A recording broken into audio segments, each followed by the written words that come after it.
So today we are going to talk about a methodology that is used in ethnomusicology that is called ethnography. Most of the ethnomusicologists will use the method ethnography for data collection, okay, or for fieldwork. So today we are going to talk about the very basics of ethnography. So I will mainly touch on the theoretical part, not so much on the how you collect data, but on the theories of ethnography, right? So let me just share my slides.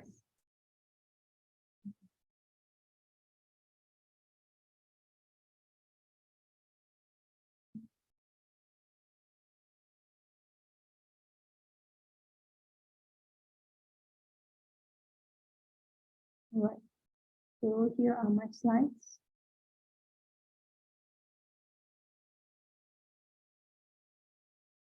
All right, so today we are going to talk about what is ethnography in fieldwork.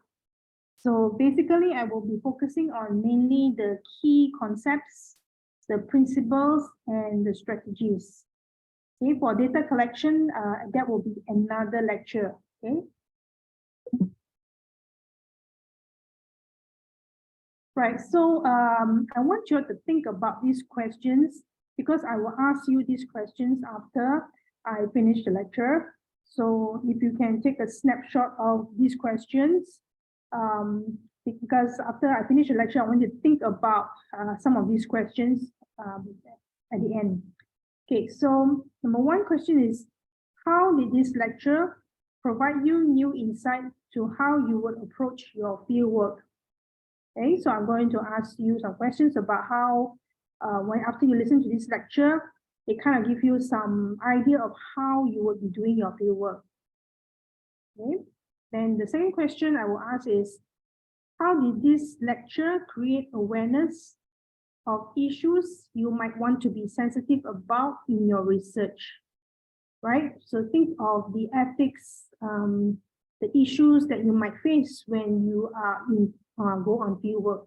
Okay, so this lecture will sort of give you some idea of some sensitive issues you might need to be aware of when you are doing fieldwork.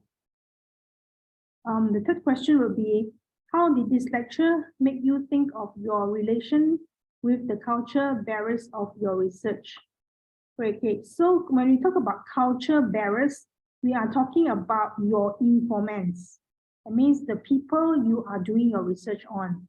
For example, the musician or the singer or the group that you are researching. So these are called the culture barriers. Okay.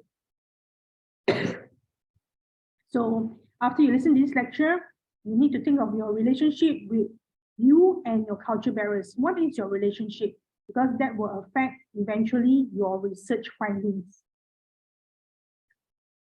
Oh, okay, number four is not necessary. Okay, I'll take this out. Just 1, 2, 3 questions. Okay, please think about these questions. After I finish this lecture, I will ask you about this.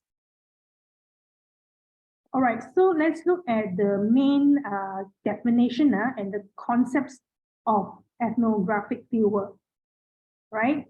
So concepts that will be discussed here are positionality. Okay, these are terms that you will need to understand, be well aware of when you're doing ethnography. So the meaning of positionality, what is cultural relativism, what is ethnocentrism, participant observation, bimusicality, self-reflexivity, emic and ethic approach. Right, so I will also, in the second part of the lecture, I will also highlight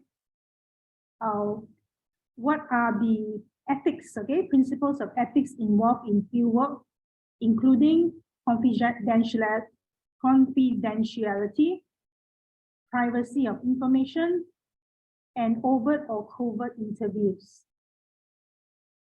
Strategies such as how to assess informants, develop a network of connections, building trust and rapport, organizing your fieldwork, and recording equipment will not be delved into.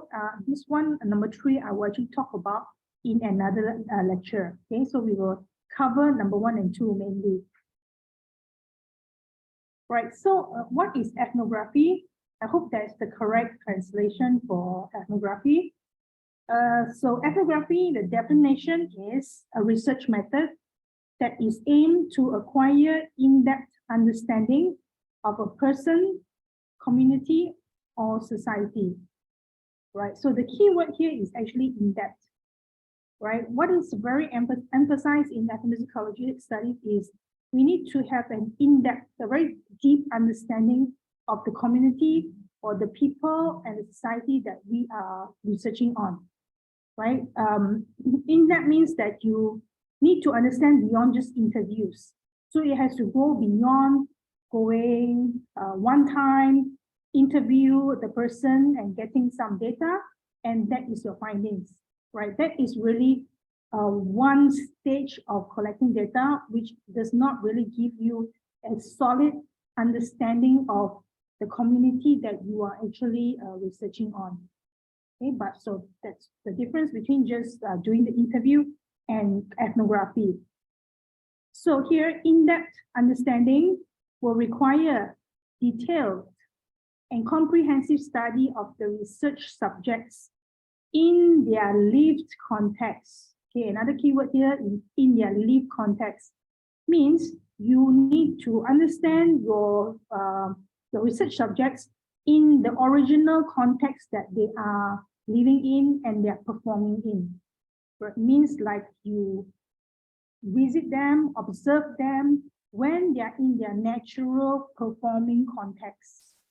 Okay, not just by just interviewing them in a university or in a room or somewhere outside of their context. Right, so the concept of, okay, so in 1974, Gertz, okay, Clifford Gertz, he came up with this idea of thick description. So thick description is an example of in-depth understanding. Okay, so as opposed to thin description. Okay, later I will elaborate on thick and thin description. Right, here it is. Okay, so thick description, okay, is achieved. How do you achieve thick description? Okay, so thick description, the definition is an in-depth, detailed, and comprehensive study about research subjects in their lived context. Right, how is it achieved? So thick description can be achieved through ethnography. Okay, the way to actually acquire thick ethnography and actually to be able to write a book about your research requires you to engage in close communication, discussion, and interaction with your research subjects.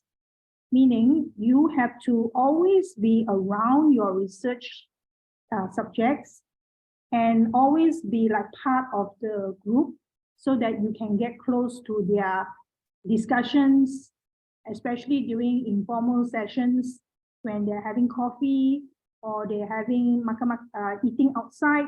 So when you need to be in close engagement with your informants so that you can understand your informants at a deeper level, what is going on in their mind when they are planning a music show, what they're thinking of for the repertoire for the concert, what are they thinking of in creating new choreography, how are they trying to attract new audience with their musical repertoire. So these are the things that will normally go on. You will hear about these things in informal setting. Okay, so maybe the discussion might prop up during, let's say, they're preparing for the performance. Okay, so then they will talk about it. So during these very informal times is where you actually get an idea of what is really happening in the music, among the musicians. Okay, these are, okay, so next one. So time.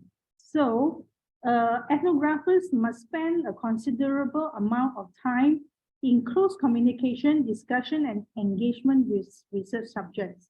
So you need time. you will need at least a minimum, I would say minimum of 6 months to spend in the field work. And I think that's just minimum. I think even preferably like 1 year will give you solid information to be able to write a thesis. And eventually your thesis could come out into a book, right? So you need time. So many ethnographers will immerse into their life of their research subjects by living with them for a period of time. So the period may be about 6 months to some ethnographers actually spend a number of years living with their informants. So time is required to make sense of the many concepts, worldviews, rituals, customs, language, art, music, and dance of each society. Okay, it depends on your fieldwork subject, but you know your fieldwork is your research does not just involve music. It involves so many things that come along with the music. For example, maybe the worldview, okay, the belief system. If you are dealing with healing rituals or you're dealing with sacred rituals, then you need time to understand the religious rituals. So it will take you time to understand that. Even the rituals, some music normally accompanies sacred rituals. So there are many steps to the rituals. Even though some wedding rituals can have 7 to 8 rituals that you need to do in the wedding. So you still need time to understand a wedding ritual, okay? Because the music that you are studying is actually accompanying a wedding ritual. So some wedding rituals are very elaborate, and it even involves costume, makeup, and then even involves the shaman, the priest, so many things that you need to understand about the culture that you are studying. So you really need to take some time to spend with the group you are engaging in. All right, so things like even the dance itself, when you're studying music, it's really hard to detach from the dance because a lot of wedding rituals come together with dances. And how does the music correspond to the dance? That is another scope that you need to think about. Yeah, and how does the music and how does the dance is also evolve together with the music? Yeah, so if you are like studying theater, you need to study even about how the musicians and the performers interact. How does the musician, the performer interact with the musician? So there's so many things that you will need to study if you're doing ethnography, if you're doing an ethnomusicological study. Okay, so I'm going to give you some examples of two very famous ethnomusicologists who have come out with 2 books. Okay, the books are very well known in ethnomusicology study. So if you are doing ethnomusicology study, you should already know about this book. The first book is written by Stephen Feld. Somebody keeps coming on to come in. Right, so Stephen Feld, this is a book called Sound and Sentiment. He researched about the relationship between the soundscape of the soundscape in the forest with the musical production and the sentiments of the people in the people, okay, the Kaluli people. All right, so here I'm going to get you a little bit interactive here to be a bit more interactive. So I want you to guess, okay, just guess, make a wild guess. Which country Feld's field work of the Kaluli people is from? Okay, who are the Kaluli people and where do you think they are from? Just make a wild guess. Where do you think that Stephen Feld's field work is in? He researched the Kaluli people of somewhere, some country. So I want you to make a wild guess on the chat whether the Kaluli people are from Fiji, Samoa, Tonga, or Papua New Guinea. Yeah, just let me see, just A. Jiang Yu? A. Jiang Yu says Fiji. Okay. Wild guess. Anyone else want to just make a guess? Fiji is in the southern sea islands. It's below Hawaii. It's one of the oceanic islands near Australia, beyond Australia areas. Okay, so anyone else want to make a wild guess? Fiji, Samoa, Tonga, they are all South Pacific islands. Papua New Guinea. Okay, one more person has guessed. Ding says D. Okay, Papua New Guinea. Okay, so let's see where Kaluli is.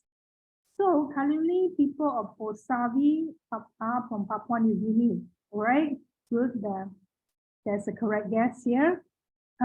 So where is Papua New Guinea? If you look at this map here, Papua New Guinea is here. Okay, it's near one of the Indonesian islands.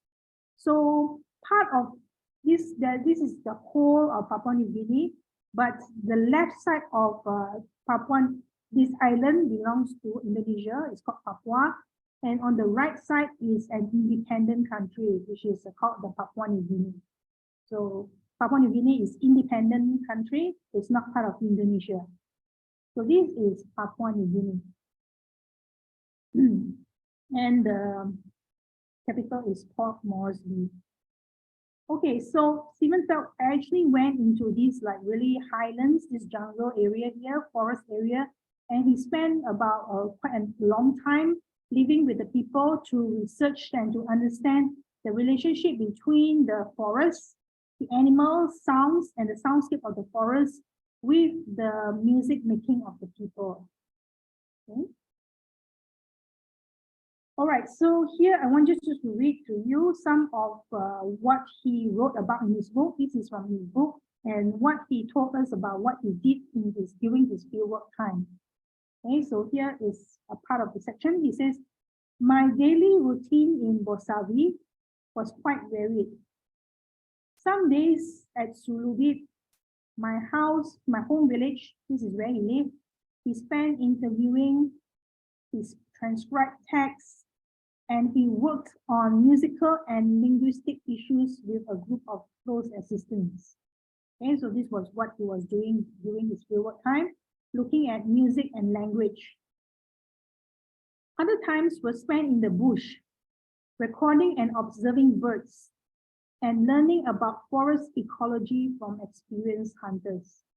He actually tried to understand about the forest, the soundscape of the forest, and from hunters. Yeah, and he was recording the birds of the sounds and observing the birds. Yeah, I see. This is what some of the ethnographers were so passionate about the studying and doing research that they actually stay in the forest to do this. Still other days were spent at sago camps. So sago is some kind of a plant. The plant, okay. Suching keeps trying to come in. Okay. And sounds as they recording sounds, and also I think at sago camps or work areas, visiting Sulubit people and recording songs and sounds as they went about their everyday activities. So he actually also recorded the sounds of everyday activities and the songs, perhaps maybe they were singing when they were doing their everyday activities. See, so this is what people do, ethnomusicologists do when they're on field work. So every day, every few months, Buck and I went off to visit. Buck is his, later I will tell you the term is called gatekeeper. So a gatekeeper is like someone that who's very close to you, but who understand your language, and also understand the language of the people that you are studying. So he's like your intermediate, your mediator. So Buck and I went off to visit to distant communities for periods of a week to seek out spirit mediums and record their seances. So he also went to other communities to seek out spirit mediums. Spirit mediums are like shamans and to record the seances. Seances are like healing ceremonies. So they did a lot of things during fieldwork. On a few occasions, I staged recording sessions for historical materials or specific elicitations, but most of my 50 hours of recordings were spent at spontaneous events. Okay, so yeah, so this was what he did during fieldwork. What else did he do? Textual materials from these tapes, including 500 songs. He actually recorded like 500 songs. Several hours of sung weeping, right? And many myths were all transcribed and translated in the field. That means he was recording myths and legends, and he actually transcribed, he actually wrote down the songs, and he actually wrote down the myths when he was in fieldwork. He translated it in the fieldwork with the performers, then with regular linguistic assistance, and then perhaps with the performance again. So he was actually translating the meaning of the songs and the myths with his informants during fieldwork. So you're actually very busy during fieldwork. You have to do a lot of things during fieldwork. Okay. So this is example of Stephen Feld. What else did he say? Okay, so besides doing that, this is the more tedious. This is more very intense. He also spent like some very informal sessions. He said, by combining a strong component of such empirical processes with less formal ones. So the previous one, we're talking about very basic, very empirical procedures. He also spent time day to day hanging out with people for varied reasons as they ate, relaxed, socialized, or worked. So it's not just continuously serious recording and scientific data is collecting. He also spent a lot of time just hang out, makan is eating, relax, sitting around with people, socializing at the same time that he's doing his fieldwork. Okay, because he needs to have a balance in the life. Okay, so he said, while controlled linguistic tests yielded quite insights into issues, it was more often the case that periods of just watching people interact and overhearing their conversations fill in the chromatic details that make formal constructs more or less telling. So it is during that time that he's actually watching people, listening to all these gossips that are going on, is when he actually obtained quite a good information to understand the people that he's studying. Okay. Okay, then I think I won't read the rest. Right. Okay, so that is one of the what Stephen Feld experienced in his fieldwork, and he wrote it in his book. You can read it from his book. Okay, so next book that you want to know about, you want to read about, is this book called Why Surya Singh. It is also a famous text book written by Anthony Seeger. So Anthony Seeger is one of the early ethnomusicologists whose theory that is quite talked about in ethnomusicology. So the title of this book is A Musical Anthropology of an Amazonian People. So he spent 2 years, right, living among the Surya Indians of Mato Grosso in Brazil. Okay, he's still alive. I met him last year in international conference, ICTM conference in Lisbon, Portugal. So he's still attending all the ICTM conferences. Okay, so Surya Indians are located in Brazil, Mato Grosso, Brazil. And Mato Grosso, Brazil is, the climate is almost the same with Malaysia. So they have rainforests. Like Malaysia, we have rainforests. So in Brazil, they also have rainforests. So he studied a community that was living in the rainforest area. So this is like in the deep jungles, the Amazonian jungles. You know, Amazonian is very famous for their very deep rainforest jungles. So he did a research among the people in Mato Grosso in Brazil. All right, so I will just read you a little bit about his experience. So this is what he wrote about his fieldwork. So here it goes like, let's go, Tony, Inaro, Bokal, let's go. Someone on the other side of the thatch wall is calling in a low voice. At 4:30 in the morning, it is dark. He said, still 4:30, very early in the morning. Fumbling for my clothes and possessions, as I am the last one to leave the house. I carry my bow, arrows, wooden paddle, .22 rifle, and a bag with fish line, hooks, weights, knife, and bullets in a plastic pillbox. Okay, this is an ethnomusicologist carrying all bows and arrows and fish line and bullets. What was he doing? So he said the others are already standing outside. So when I arrived, we made our way single file along a path that cuts through a large curve of river and leads to a canoe beach some 3 kilometers from the village on foot and some 10 kilometers by river. So what was he doing at 4:30 in the morning?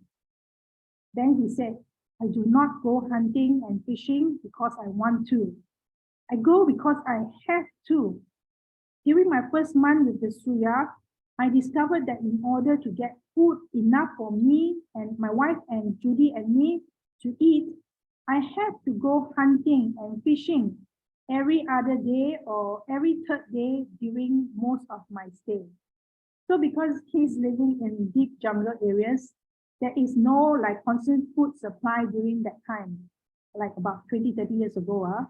So he had to follow his research group to hunt because if not, they won't have food. Okay.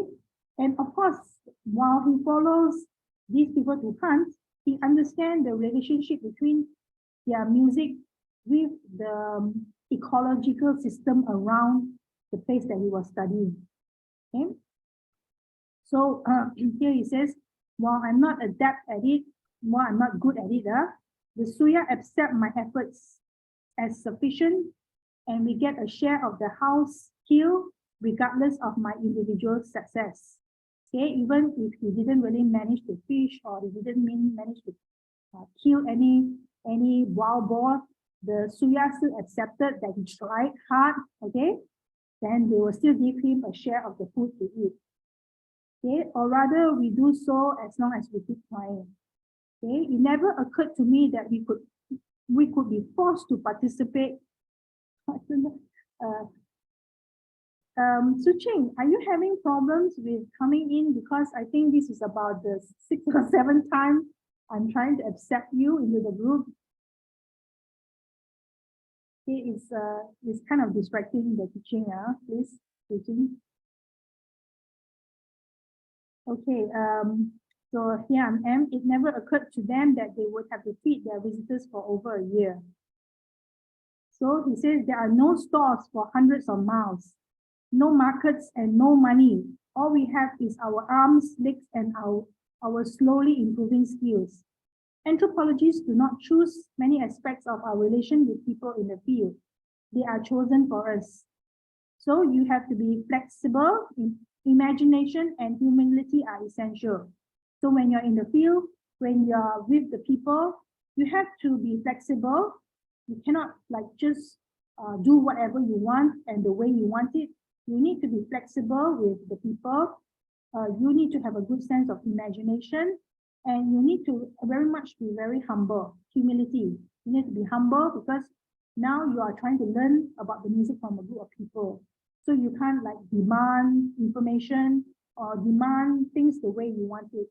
So the ethnomusicologists have to learn to be able to be, be humble and flexible. All right, that was here Anthony Seeger. Okay, so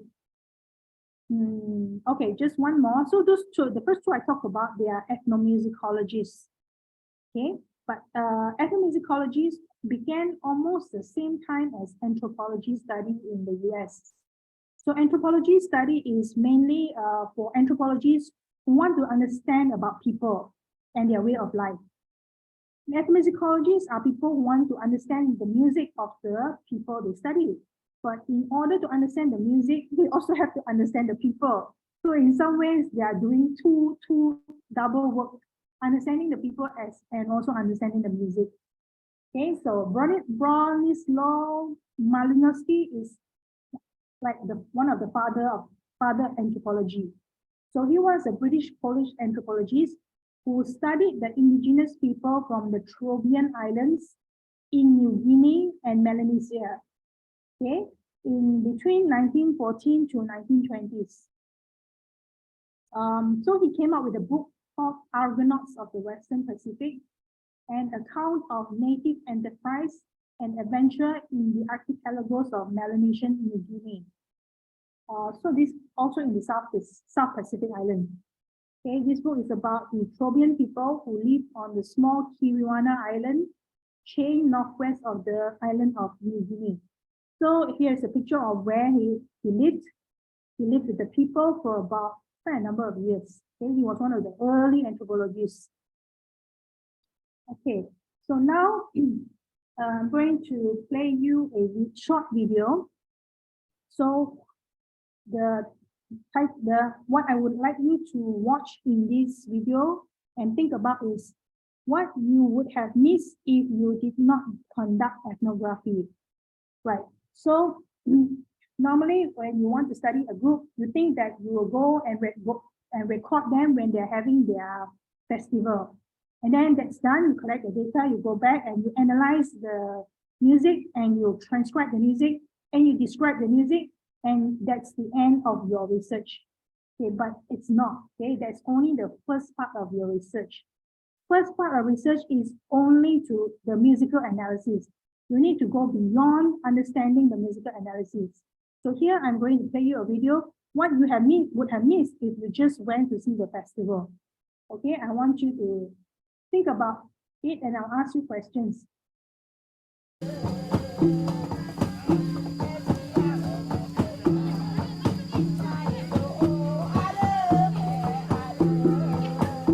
This is what you would see if you just go for the festival.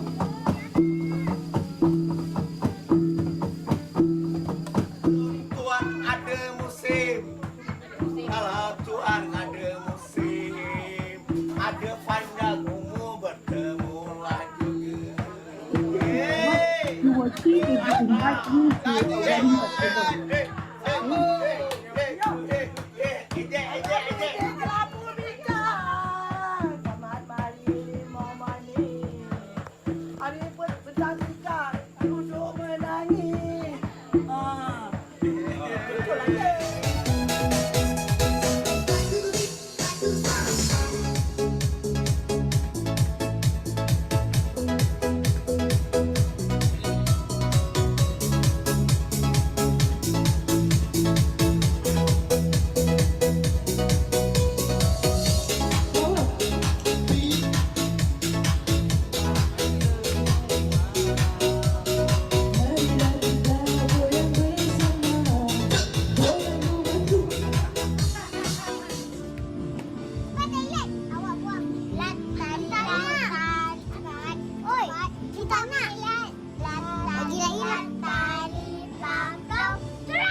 All right, so let's talk about these few clips. These few clips are actually from the same village, and they were recorded over a span of 10 or more years. And I captured these recordings when I was invited to certain things at the village. Right, so if you think that you are just going to study here, which is the ritual, which is very popular among tourists. As you can see, when every year they have this ritual, a lot of people will come and take photos, and then they will report the photos in the newspaper. Then they will talk about this ritual. In their some vloggers will talk about this festival in their vlogging. But this is all people talk about when they are doing this research. They only talk about this festival. They only come when there's a festival, but they don't come when there are other things. The other things that I showed you, they didn't capture all those things because they didn't know that other things also go on in the village besides the festival. This festival is just for tourists to show you this, their ritual. But at the same time, what is going on in the village are the things that I showed you. And you don't see it unless you know them very well, and they actually invite you. Okay? Because they don't simply invite people to all these events in the village. They are kind of closed events, only open to people that they are close to. And you only know about these events when they tell you like, oh yeah, somebody is so-and-so is getting married. Okay, come for the wedding. So they only invite you if you are someone who's close to them. So you would actually not understand the whole musical scene in the village if you just focus about talking about this ritual. You would have missed the fact that they actually have this thing here called the song debate. Okay, so this is a wedding that has 7 rituals. And during this wedding, what happened was this guy here, he was drunk. You know, they always drink. Nowadays, they always drink. So that's a social issue. So he was drunk, and suddenly he started singing some kind of a song. And then this woman here suddenly started to argue with him on the song. Okay, so you will see that the traditional song debate culture still exists in this village. Although people say that the song debate culture is dead already. Nobody does song debate anymore. But when you're in the village, suddenly you capture that it still survives. The song debate is still alive, but you will only capture it when you are doing ethnography. Here, let me just show you the song debate. Tuan ada musim, kalau Tuan ada musim, ada pandang ungu bertemuan juga. Hey,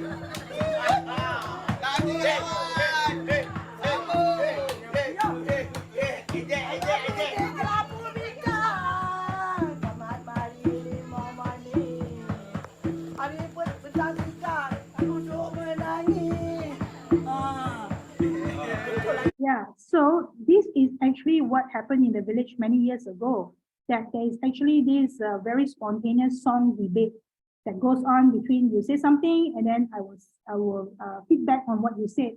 And this is a very spontaneous musical practice that happened in the village. Okay, before you see the one that is performed to you, this is the one that is performed to you and very choreographed and very standardized version for the festival and for tourists. But actually, previously, there were all this culture going on, this song debate that spontaneously happens, and where song text is created spontaneously and improvised based on a very witty conversation between the man and the male and the female. So you might have missed this if you didn't conduct ethnography. Okay, other things that you may have missed is the fact that today in the modern generation, the people themselves actually enjoy dangdut. They enjoy this.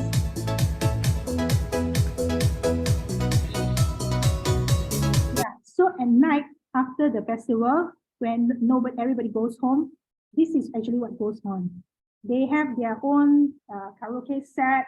They have their own mixer, and then they have links to YouTube videos, and they can actually play dangdut remix. And the current villagers, they actually like to dance to dangdut remix.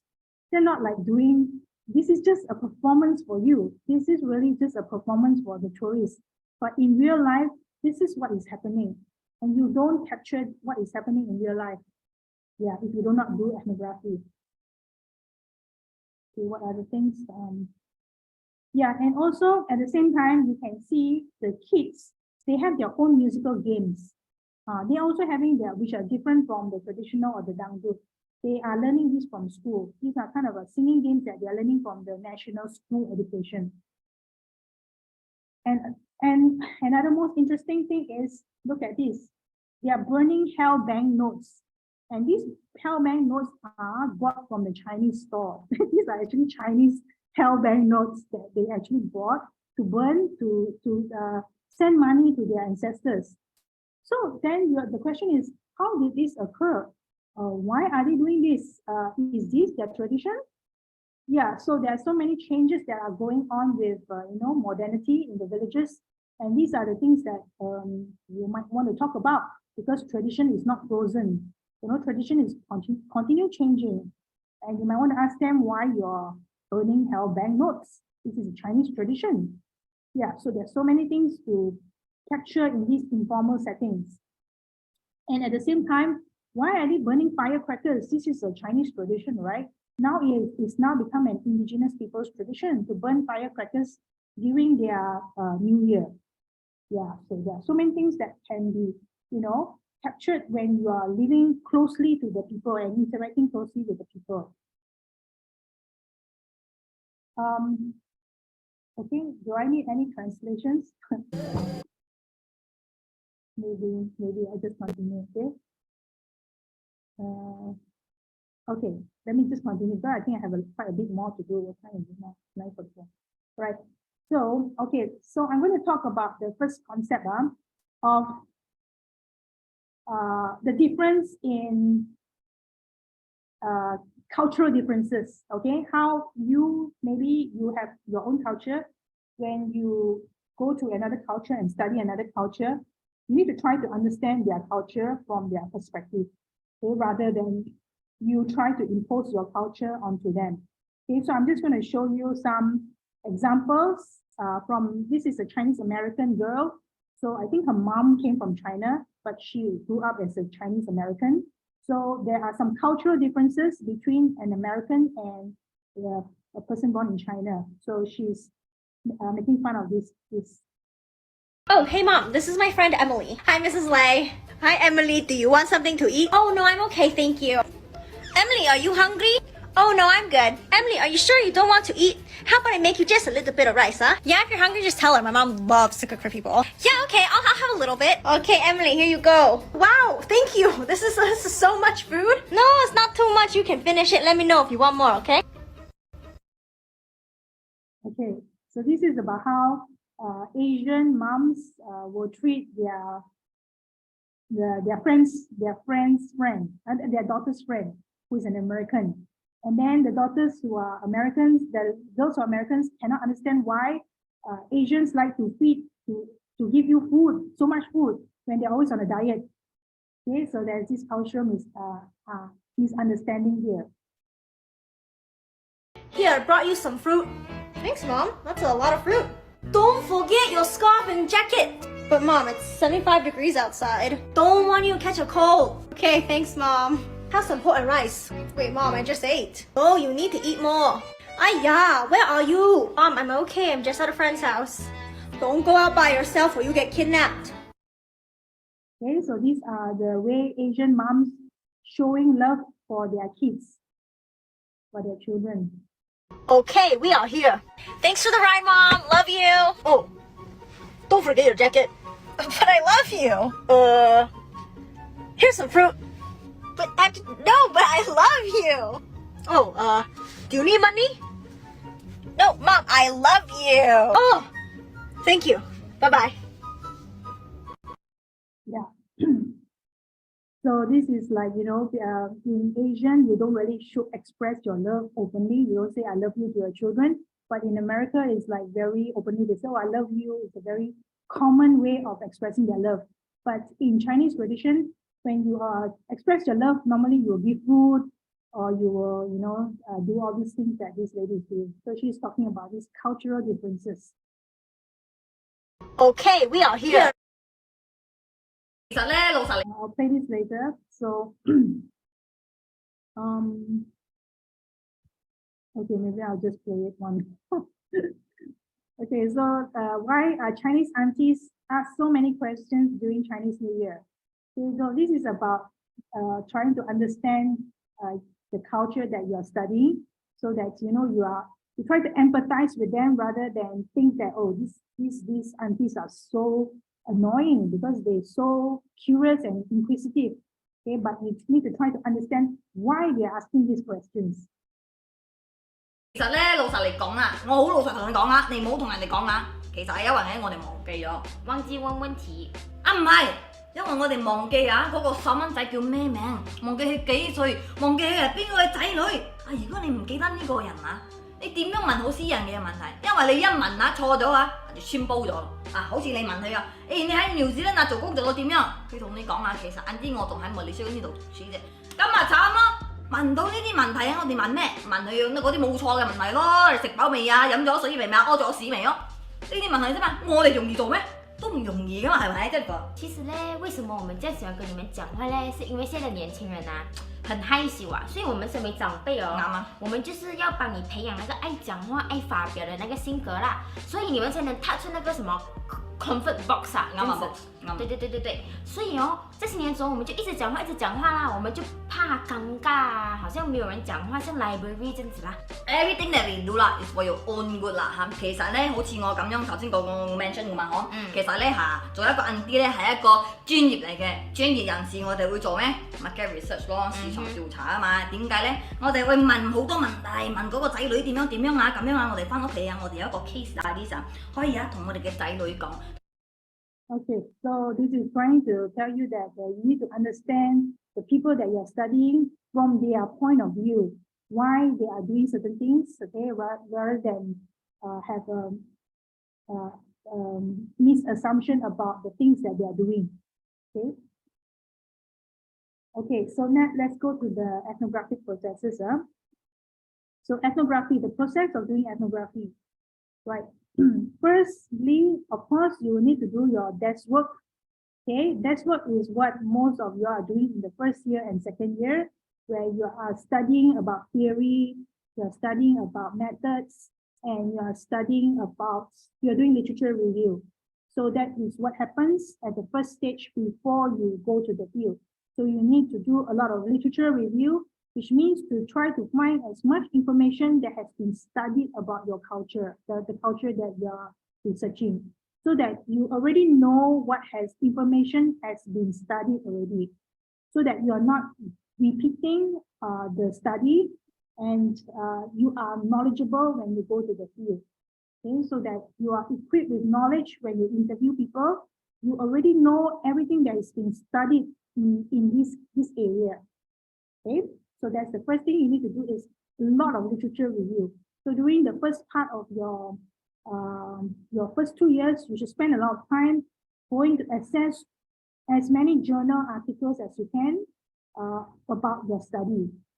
Okay, and also books. Books and journal articles are the most reliable sources for academic knowledge, right? So this is what you need to do, and you list out all the literature that you have found on that topic that you want to study, and you also need to find out what is talked about in this journal article, so that you know, okay, this journal article talk about this, that journal article talk about this, and then you accumulate all the knowledge to figure out what has not been researched. Okay, and this is what you want to research. Okay, so that is the first part, is the desk work. Right. So once you have done your desk work, your research proposal has been approved by the university. That means they agree those are your research questions and your research problem are correct. So now you can go into the field. So this is where you start to live with the people, be around them. You need to collect data during this time, recording, analysis. You need to do a lot of recording, transcription. So this is what you do in the field work. Okay, I'm going to talk about only this part today. And then later analysis and writing part will be after you come back from field work. Right, so today we're just going to talk about the field work. So so what is the field? What is the field for you? Okay, all of you think about where your field work will be, and I'll ask you some questions about where your field work will be. Okay, so the field in ethnomusicology studies, field work for ethnomusicology studies begins with interest in preserving the musical heritage of indigenous groups. Okay, therefore, field work were located in villages and communities in remote areas. Okay, so in the early 1900s, many ethnomusicologists were they wanted to record the music heritage of people who were living in remote communities. Okay, especially in villages that are very in the forest or in the highlands. Okay, but today the field of ethnomusicology has extended, okay, beyond villages. Okay, you can not just only researching on village communities, you also can research on musicians, alternative musicians, you can research on buskers, noise musicians, can research on orchestra, video game music, popular bands, and others. All right, so the field has broadened.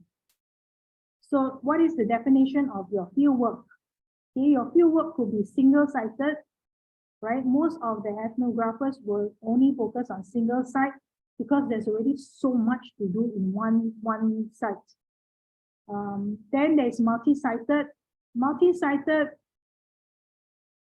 I would not so encourage it for PhD yet, unless after PhD you want to study another site with a similar culture, because there's too much to do here. Okay, virtual ethnography is something new. I haven't explored virtual ethnography, but it is like observing people through the virtual online. Yeah, and mobile ethnography, which I will not talk about either, but just let you know that there are things, these kind of things going on. Okay, so I'm not going to talk so much about this, but virtual ethnography means exploring the social interactions that take place in virtual environments. This interaction takes place on the internet in sites such as newsgroup and chat rooms.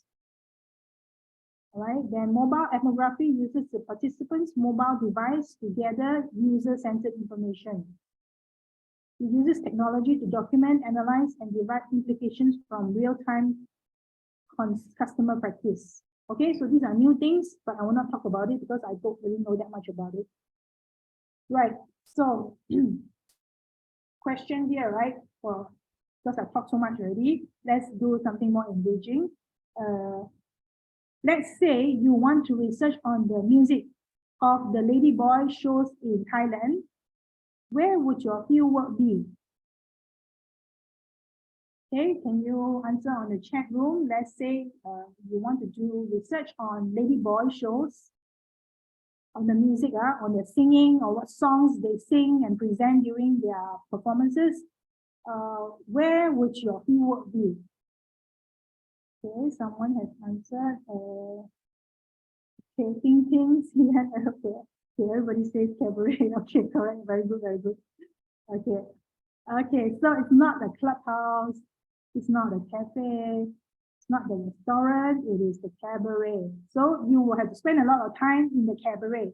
That is your field work. That's where you every day you will spend your days in the cabaret. Okay, because that's where the live performances happen. Okay, next one. If you were doing research on noise music, okay, there is a group of musicians that like to do noise music. So they like to make a lot of all sorts of noise, and then they call it music. So where would your field work be? Theme park, nightclub, cabaret, isolated house garage. Yeah. If you are doing research on noise musicians, you know, they have these groups that like to gather and then they like to create music out of noise. Okay, the answer, nightclub. Okay, Siwan said nightclub. But this is noise music, you know. The noise music that they use a lot of noise. That and that's to them that's music. They like to create this kind of music. Okay, so the answer is actually isolated house garage. So if you want to create that kind of noise, you better make sure that you are not disturbing other people. So you need to find a place like a garage, and then you can, the noise musicians will perform there, okay? It's very for specific musicians only. Okay, last one, video gamers. Okay. Okay, so now I'm going to ask you to click here, scan here, and tell me where your field site would be. Tell me where is your field site going to be.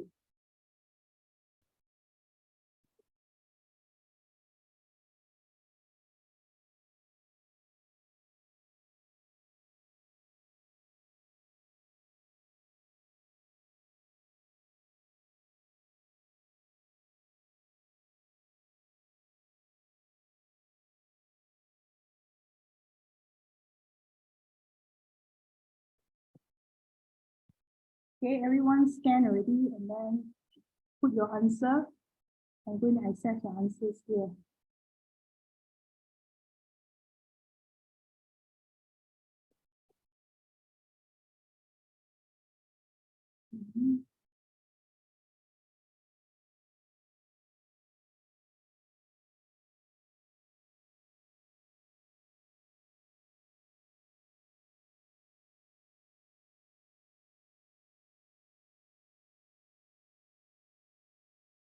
Oh, sorry, this is previous.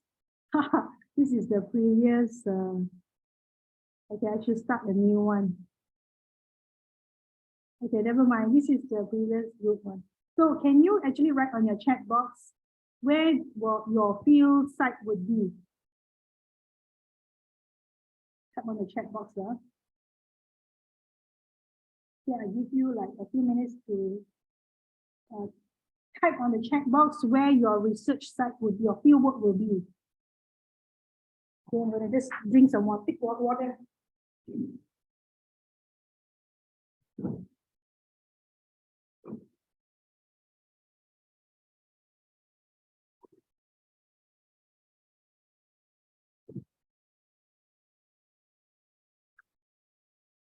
Okay, Ting Ting said village. So Suching said community. Okay, any others?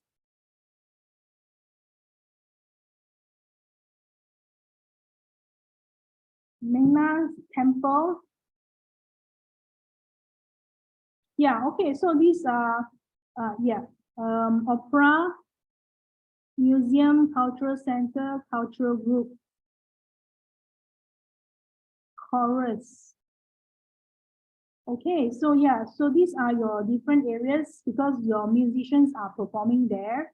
So you need to be where the musicians are performing. So it could be at the community, it could be in the village.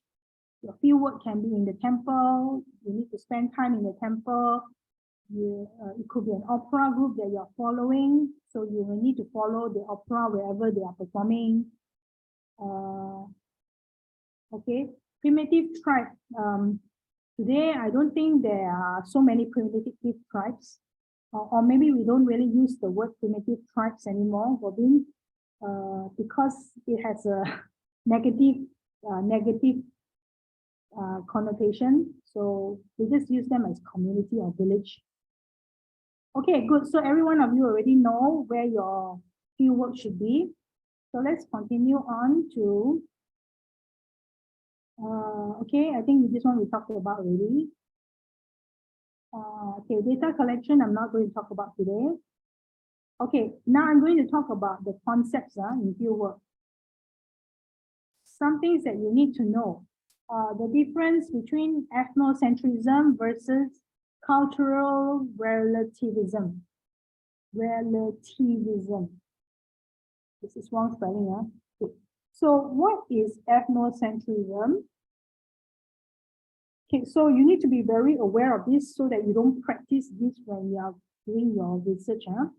So ethnocentrism is the act of applying one's own culture, ethnicity, or belief as a framework of reference to judge other cultures, practice, behavior, customs, worldviews, instead of using the standard of the particular culture involved.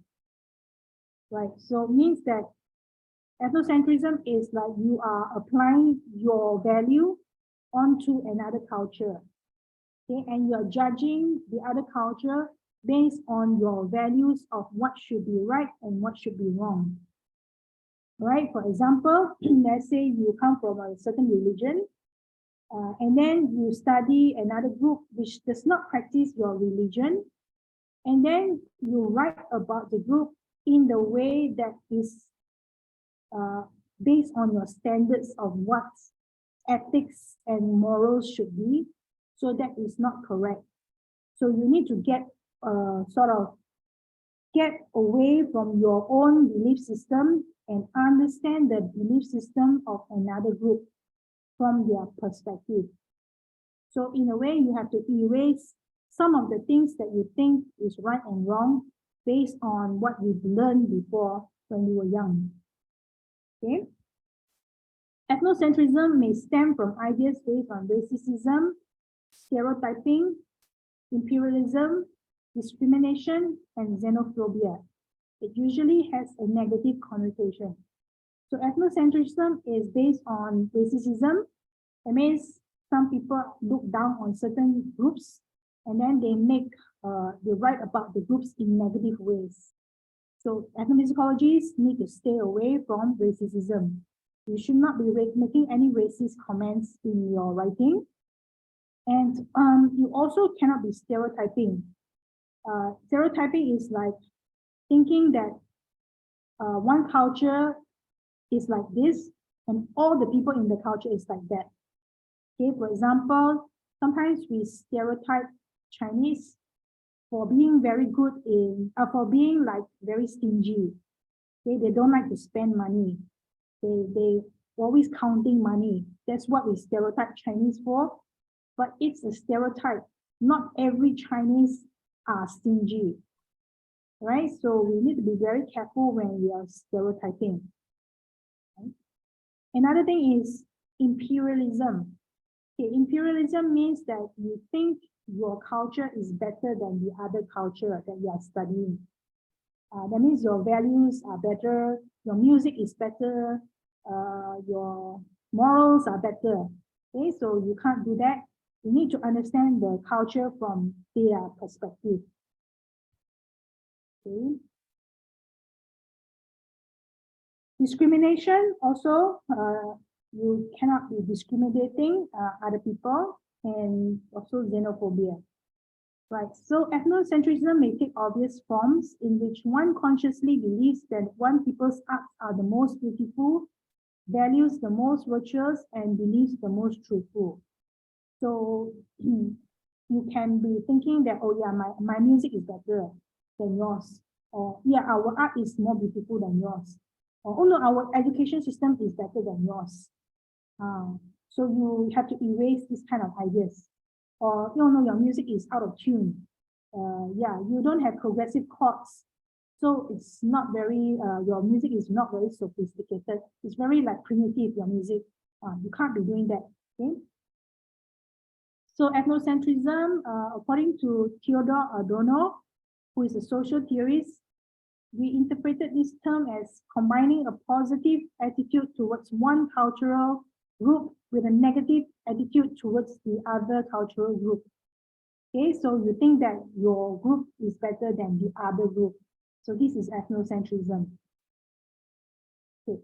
So ethnocentrism started very early during anthropological studies, especially with theories from Charles Darwin, where he talked about the survival of the fittest.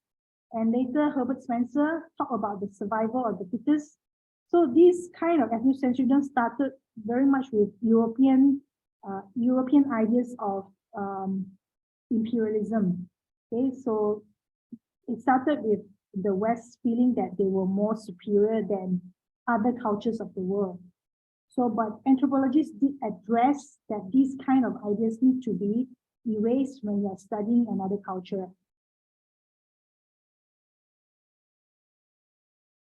Okay, so this ethnocentrism also come from theories like cultural evolutionarism, addressed by Edward Bernard Tyler.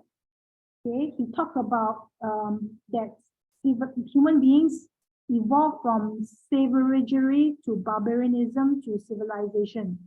So he says that human beings were once like savage, like they were once primitive, and they weren't barbarian, and now they are more civilized. And as they become modern people, they are more civilized. That is not really a way that we want to define human civilization. We can't compare that today's society is more civilized than 100 or 200 years ago. That would not be a very good way to compare. It's as if comparing the indigenous people that are living in the forest or the hills are very primitive, and that they should adopt modern values that we are living in, so that they are more civilized. I think that's really wrong to say. It's really wrong because if you really study indigenous people, they actually have a very progressive understanding of the relationship between animals, plants, and the earth.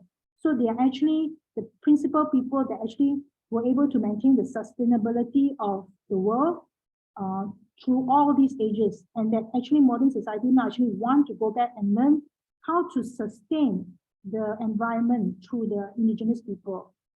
Okay, so we cannot talk about civilization as is progressing and that we are more civilized now.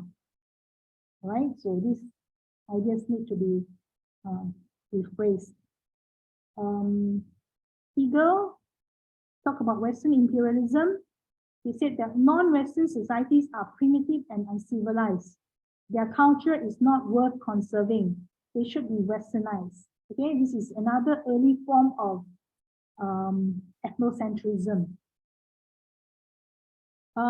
Edward Said, he said that he has a very famous book called The Orientalism.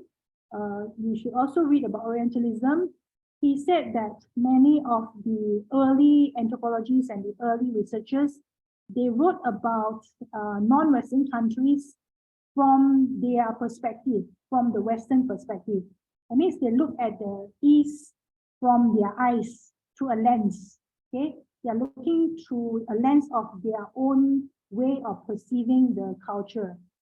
So, which in fact they kind of projected their writings on the East through a filtered lens, filtered cultural lens. Okay, so if you read a lot of early books that were written by very, very early anthropologists, they somehow talk about the non-Western cultures in a very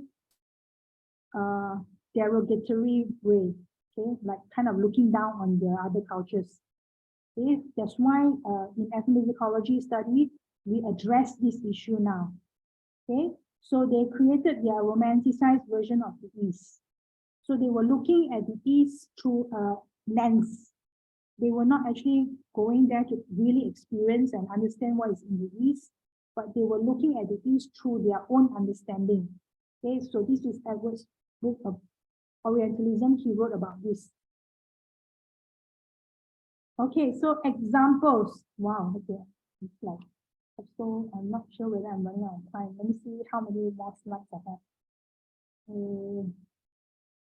Very, very long. Okay. I should try to speed up. Okay. All right, so I just show you one example of ethnocentrism. Conceptualizing and judging others' music, dance, and performances using the frame of references you were encountered in. So you are judging another musical performance based on, let's say you were brought up in Western classical music, then you make judgment about another musical tradition based on your own perception of what is good, what sounds nice, and what is, correct. Okay, so I just play you a short example of a Hawaiian oli. Okay, so this is Hawaiian, I think I showed you many times already about Hawaiian prayer. So some comments some people might make when they're listening to this Hawaiian oli is like, yo, why so boring? Why so monotonous? Yo, sounds so scary, so eerie. So these are some ethnocentric comments that people still make actually. People still make because they don't really understand the meaning of the music that's made by another culture. Okay, so I'll just show you. Maybe I showed you this before already. I can't remember. Nuhu anak aku ai kana elele ia le ia ke ki ohu e gauago e na kino malu igarani malu e o e ho lu mai ana o la kai kona mauga o mako no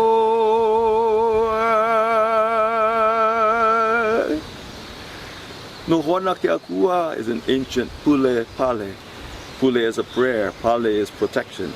So the pule pale is offered when you want protection on any endeavor, such as a hike in Manoa Valley. All right. So if you are studying Hawaiian culture, and you expect music to sound like Western orchestra, then you say, oh yeah, this is like so boring and so monotonous. Their music is so primitive. They only have 2 to 3 pitches. Yeah, but so that will be ethnocentrism. So you need to stay away from it, but you need to understand the performance itself. Okay, what is it for? Why is it sung this way? Why is it only 2 to 3 tones? This is what you need to study when you're doing ethnomusicology. Okay, not making standard judgments based on what you think is good music. Okay, next one. Oh, this one I'll show you. Okay. All right, let's look at this. Okay, this is not really ethnocentrism, but there is a difference between how Malaysian perceives spiciness and in Vietnamese food. Right, so you see, Vietnamese food probably is not spicy, okay? So it's sort of like it uses lime juice and a little bit of chili, and that is the taste of Vietnamese food. But if you are a Malaysian, you might make comment like, yo, no taste at all, so bland. How come there's no flavor and there's no spiciness in it?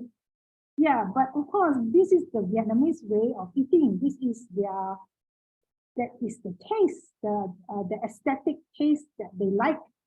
Okay, so we need to stay away from making judgments that other food are not as tasty as your own food. Okay, because it tastes differently because it's from another culture. Okay, they have another aesthetic. Okay, all right. Similarly to Korean food, we have sundubu jjigae, which is Korean spicy tofu stew. You expect when you saw spicy tofu stew, you think that it's going to taste like your tastiness in China. Maybe you have Sichuan kind of perception of what is spicy. I have Malaysian perception of what is spicy. But when we eat Korean food, it's another type of spiciness. Yeah, so we cannot make judgments that, oh yeah, it's not spicy enough. Please pass me the chili, the bird's eye chili. Okay, then you start looking for bird's eye chili and you say the stew is not spicy enough. Right, so this is kind of, in a way, it's like you're not very culturally aware, not culturally educated, not globalized enough. Okay, but these are examples of, ethnocentric views. Okay, provides an example of eccentricism. Okay, does anyone want to type on the chat box some ideas of what they think is ethnocentric? Don't scan this because this will go to something else. Give me an example of what you think is ethnocentric?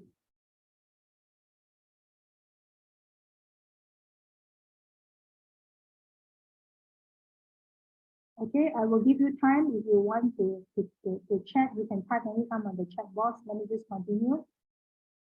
Okay, so the next thing we want to talk about is we want to stay away from ethnocentrism. We actually want to adopt what is called cultural relativism. Okay, so cultural relativism is the idea that a person's belief and practices should be understood based on the person's own culture. Okay, so you need to ask the person, why do you do this? Why is the music like that? Okay, you need to understand the music from your culture bearer's point of view. Okay, and try to erase your ideas, your standards. Okay. Proponents of cultural relativism also tend to argue that the norms and values of one culture should not be evaluated using the norms and values of another. Okay, again, you should not use your judgment of what is right and what is wrong and impose it on another culture. Okay, so cultural relativism is a methodological principle for investigating and comparing societies in an unprejudiced way as possible, using a development scale as anthropologists at the time were implementing. All right, so you this will make you stay away from prejudice and biasness. Okay, so we need to adopt this. Franz Boyes. Okay, so Franz Boyes, another anthropologist, he said, it is somewhat difficult for us to recognize that the value of what we attribute to our own civilization is due to the fact that we participate in this civilization and that it has been controlling our actions from the time of our birth. But it is certainly conceivable that there may be other civilizations based on perhaps different traditions and on a different equilibrium of emotion and reason, which are of no less value than ours. Although it may be impossible for us to appreciate their values without having grown up under their influence. All right, so this is very clear. It says that we grew up with our values, okay, and these values have control how we think and how we believe from the time that we were given birth.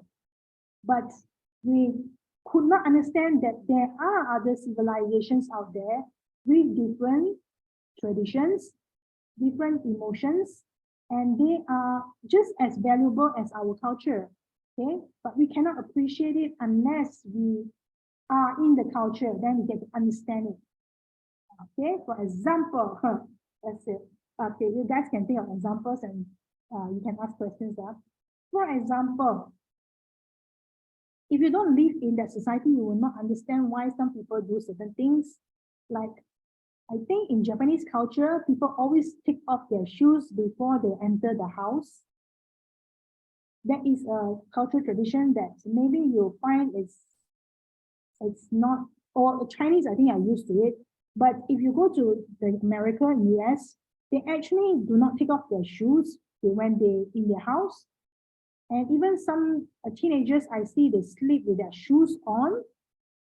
So these are different way, cultures behave.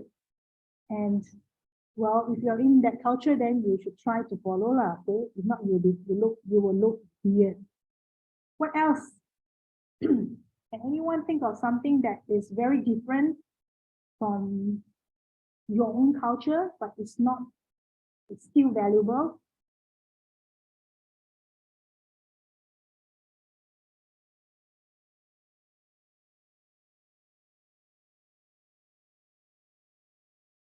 Yeah. Okay, so just think about it. Well, there are different ways that, cultures and religious practices, maybe we cannot accept it, but we need to understand why it's practiced. Okay, because we cannot accept everything in this world. For example, like how different people behave and different people live. We may not be able to live the way they live, but we should try to understand why they live that way, and not necessarily we have to participate and follow, right? But as the researcher, you just need to write about what is the reason for those things. Okay, cultural relativism. Okay, civilization is not absolute, but it's relative. Okay, not everybody is the same. Huh? Our ideas and conceptions are true only as our civilization goes. So whatever idea you have, whatever concepts you have, it only exists in the civilization that you live in. After this civilization is over, there may be a new civilization which will have different ideas and concepts. You know, you never know what's going to happen in 100 years' time. The culture may be totally different from our values today. So that what our values today only exist if our civilization continues. Okay, it might change in future. Okay, so Boas believed that the sweep of cultures to be found in connection with any species is so vast and pervasive that there cannot be a relationship between race and culture. Okay, so between World War I and World War II, cultural relativism was an integral tool for American anthropologists who rejected Western claims to universality and salvage of non-Western cultures. Okay, let's go on. All right, okay, so I think we finished with cultural relativism. If you have any questions about this, we can talk about it, or please reflect on the questions that I asked you just now, so that we can talk about how this maybe you have thoughts about your own research when I talk about all these concepts in ethnomusicology. Okay, I will ask you this at the end. Okay, positionality. So what is positionality? Okay, positionality is the notion that personal values, views, and location in time and space influence how one understands the world. So before you go into the field, you need to reflect on yourself, your positionality, who you are. You need to actually write out your biasness, your education and everything, so that you are clear of who you are. Then this is your positionality. Okay, your positionality to your research subjects will influence what they tell you. Okay, for example, in the context of gender, race, class, and other aspects of identities, okay, social positions, okay, positions are okay. Okay, for example, let's say you are positionality is like your gender. Your gender can influence your research, your information, and your relationship with your research informants. Your age also can influence your religion, your ethnicity, all may affect your access to information. So, for example, if you are a female, you study Tahitian drumming ensemble, which is a very male-dominated music ensemble. So you are a female. You want to study a music ensemble that mainly men participate in it. It's a very male-dominated ensemble, very macho, masculine kind of drumming. But you are a female and you want to study it.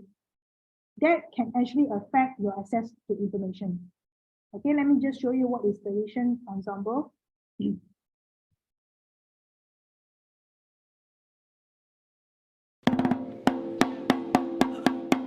Okay, action. Okay. Yes. 1, 2, 3.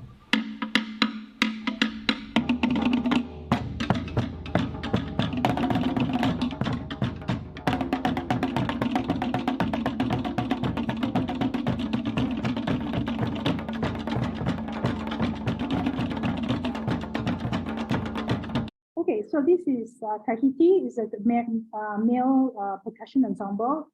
So you are very interested in studying this. How are you going to get into the group? The group may feel very odd with you around because you're a female.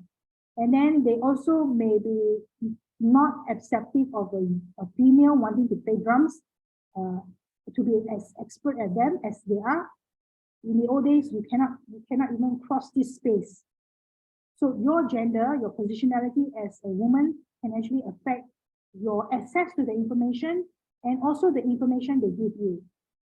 Maybe they think you are just like a small fry, then they just give you some information that is not the truth, then they just laugh, then they joke, and they say, oh yeah, she doesn't understand. Yeah, you could actually get that kind of, that kind of experience. So how, if you're really interested, how do you get into this ensemble and make them accept you? And eventually, how do you learn and be able to play with this group? This is a challenge for the ethnomusicologists who wants to study, a female who wants to study a male-dominated ensemble. Okay, another problem that you could face is, let's say you are a male, you are a male who is a straight male, okay, you are not gay, you're not homosexual, you're not lady boy, but you want to research on lady boys, okay, katoi, the music of the katoi, but you're a straight male. How are you going to get into the group? Because these are men who are transgender or they like to dress as women. So if you see again how positionality could affect your access to information. So you might want to be thinking about your positionality with your research informants and how you're going to bridge that gap that you can get information, okay, and get the group to accept you. Yeah, okay. So other things are like, very obvious are like, let's talk about this one, religion. So if you're a Catholic, you are very interested in studying the Muslim call to prayer, Azan. So means you are stepping into another religion. You want to look at Islamic religion, the Azana, based on your Western music education. And the fact that you may be Catholic might affect your access to information. Okay. Another one is authority. If you're a professor in a university, or you are even a student, PhD student, sometimes it gives a sense that you are more knowledgeable than them. So they feel like a bit inferior. They feel like you are a professor. So they feel like maybe the information they give you maybe are less. Okay, maybe they won't share with you all the information that you want. Do think about how your positionality will affect your access to information. Okay, so that's that one. Okay, so that I will ask you later about your positionality with your research informants. Please be ready to talk about that. Okay, now let's talk about insider and outsider, or emic and ethic. Okay, are you an insider? Oh, I think one of these translation is wrong. I think my students told me before, but I haven't changed it. Or are you an outsider to the tradition that you are studying? Okay, so what is the difference between insider and outsider? So researchers who consider themselves insiders are members of a specific group, and collectivists or occupants of specific social status, or outsiders are non-members. Okay, so insiders are like, you are a musician of a group and you want to study your own group. Okay, so now there's a lot of musicians that actually start to do their masters or their PhD. They are interested in doing their masters and PhD. They want to study their own group. So they are considered the insider to the tradition that they are studying.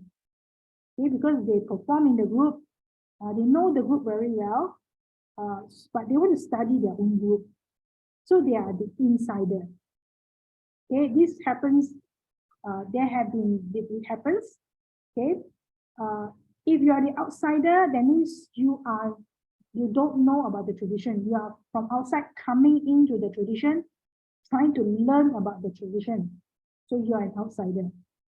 Okay, so this is insider is emic, outsider is ethic. Okay, so most of us are normally outsiders, but some of us could be insiders, or some of us could be actually both.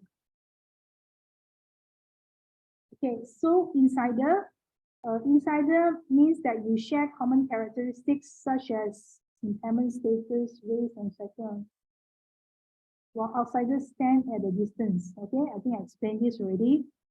All right, so what's the difference between these two groups? On one hand, the researcher's positionality of having an insider-outsider status have significant ramifications because the researcher who is perceived as an insider by the participants could secure privileged access and undertake co-construction of knowledge. So if you're an insider, you have a lot of access to the musicians. Okay, you are the musician, right? You know a lot of things that's going on in the group that you're studying because you are part of the group, right? But what is the disadvantage of being an insider? There is an advantage of being an insider too.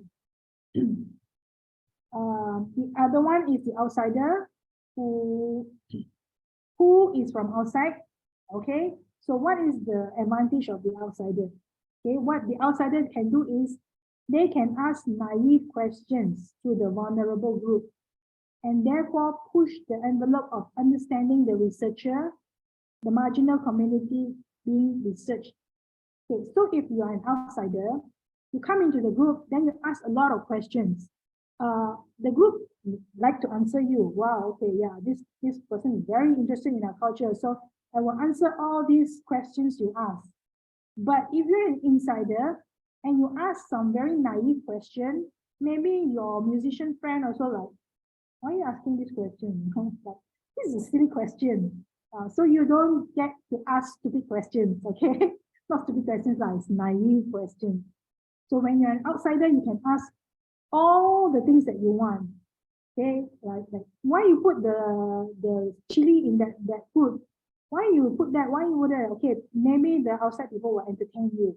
But if you are part of the group was like, I don't want to entertain you. Why are you asking that question? Right?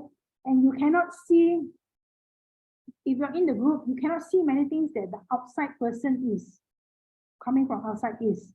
Because the outside group coming, they have no idea of your culture. They can't see some things that they will see things that you cannot see as an insider. Yeah, that is what is good about an outsider. Okay. Okay, so yeah, for example, if let's say my students come from China, they come and visit Malaysia. So they ask a lot of questions that I never even think I would ask because I just take for granted. This is an everyday thing. But then sometimes the question that they ask make me think, oh yeah, I didn't know, I didn't think of it that way. Yeah, which is the advantage of the outsider. Okay, so let me show you the tourist versus the local. Okay, so these are tourists. When they come to Malaysia, they normally, the first restaurants they will go to maybe is like the very franchise restaurant, like this is Old Town White Coffee House. They will serve you the toast. This is very local tradition food. And then we will never go to this restaurant because to us it doesn't taste good. But for an outsider, they think it may taste very nice because this is the first time they eat this kind of food. But for the local, to them, to us, it's like, yeah, it's just really not good food. Okay. Okay, so then my question to you is, are you an insider or an outsider to your research subjects? Okay. What do you think is your disadvantage or advantage of being an insider or an outsider? Or are you both insider and outsider at the same time? Okay. All right, maybe we can discuss this for a while. Because, yeah, let me just ask some of you. What do you think? What is your positionality? Okay. Who is anyone wants to talk about their positionality? Are you an insider or to your research or an outsider to your research? Okay, yeah, let me ask. Okay, I don't know who is R2. R2? Siren, do you know who is R2? I don't know the Chinese word here, and then there's an R2. You mean the 坚果 R2? I guess from China. But Oh. I don't know who is him. Is she there? Is he or she there?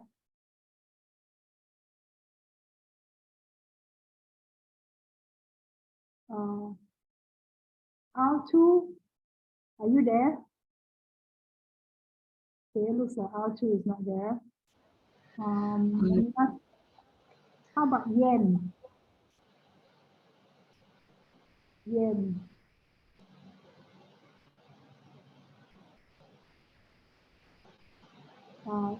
Is Yen there? Yan and YANN 在会场吗？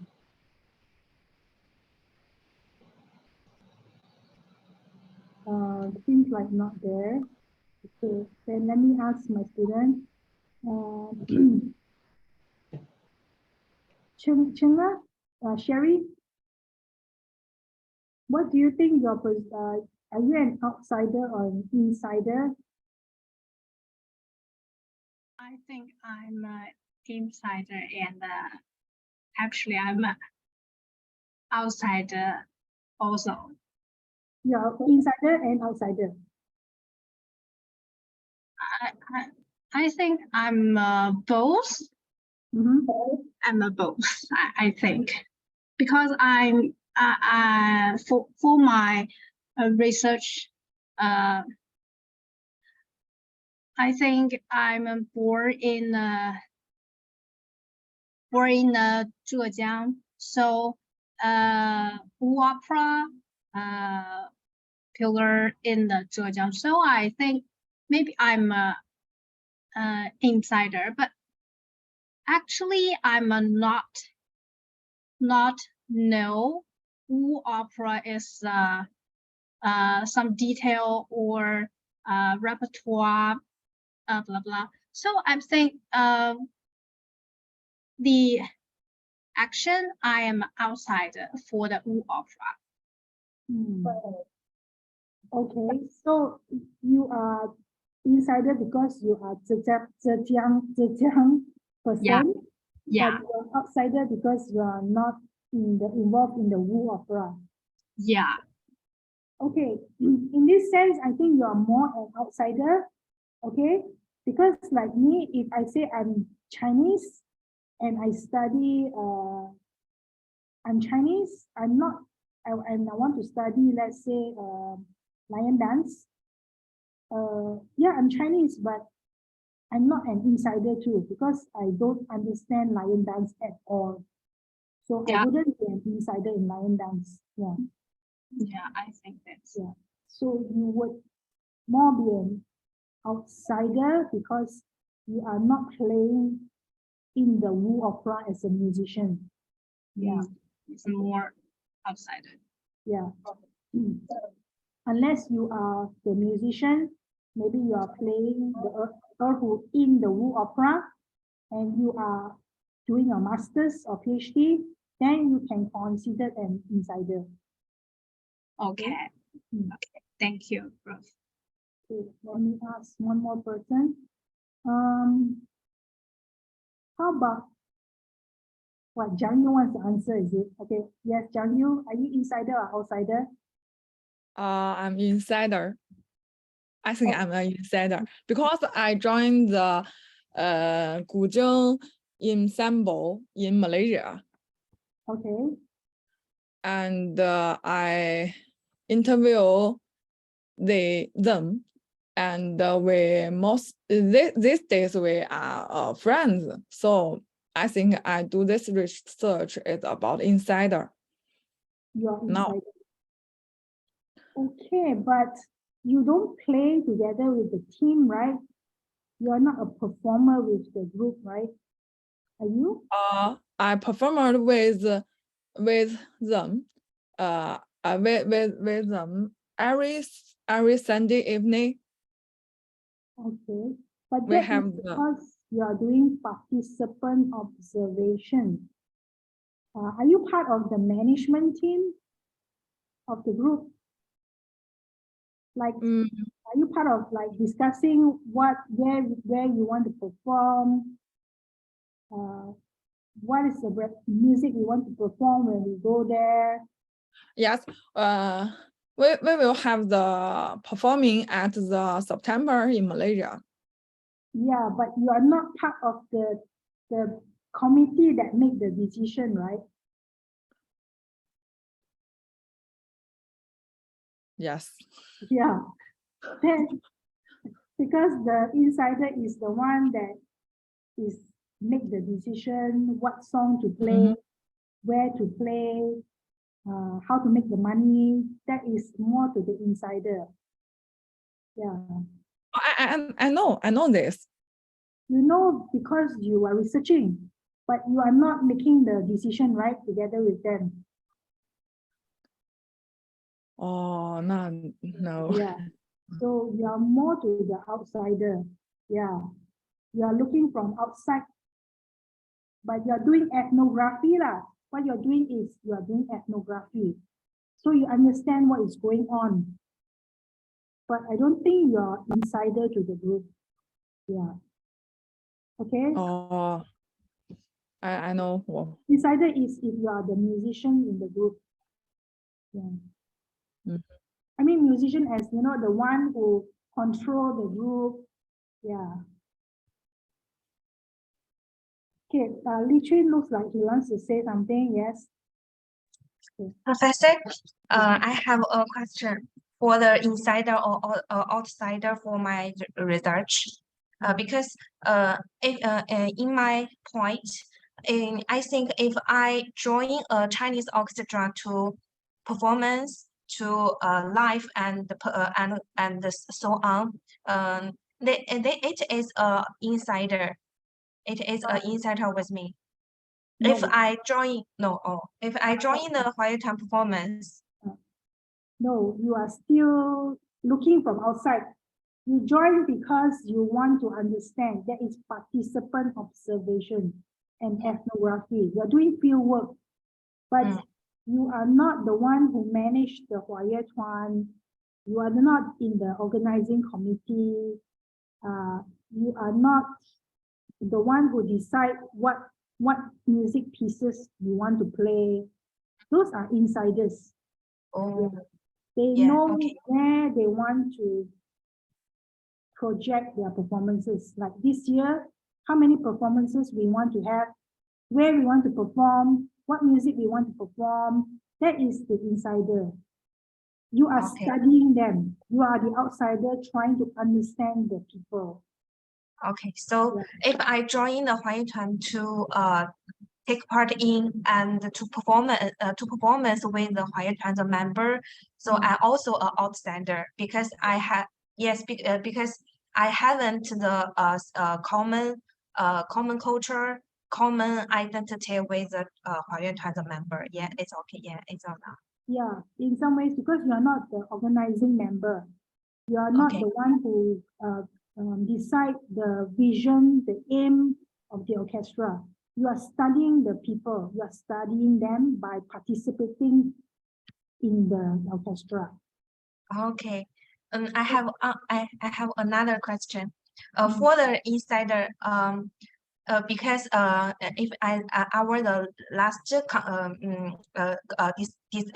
discussion for the Nanyi Chinese orchestra, they performance the Chinese story creative creative the music, creative composition. So to understand the Chinese story, I am a insider. Okay, but the thing is, you need to understand how the committee is understanding the story based on their Malaysian perspective. You may understand the story from Chinese perspective from China, but maybe you want to figure out how the local Malaysian understand the story, which is very interesting because maybe they understand the story differently from how you understand the story. And that is something to actually interesting to talk about. Yeah. Okay. Yeah, because you are looking from outside. You are the outsider looking at how the local Malaysians are understanding the stories from China. Yeah, yeah. So you don't see it the way they see it, which that's why outsider is important. Your role as outsider, you can see why are they looking at the story in this way? Because you come from China. Then they come from Malaysia, it's different way. If you come from Malaysia, if you are insider, you cannot understand what's wrong with the way I'm looking at the story. You cannot see it because you didn't come from China. Yeah, so that's the advantage of being an outsider. Okay, I understand. Thank you, Good Prof. question. Yeah. Thank you. Okay. All right, I can have more questions on this. I think we can discuss more. I think this is interesting to discuss. Let me just finish up with a few more concepts. One more concept first.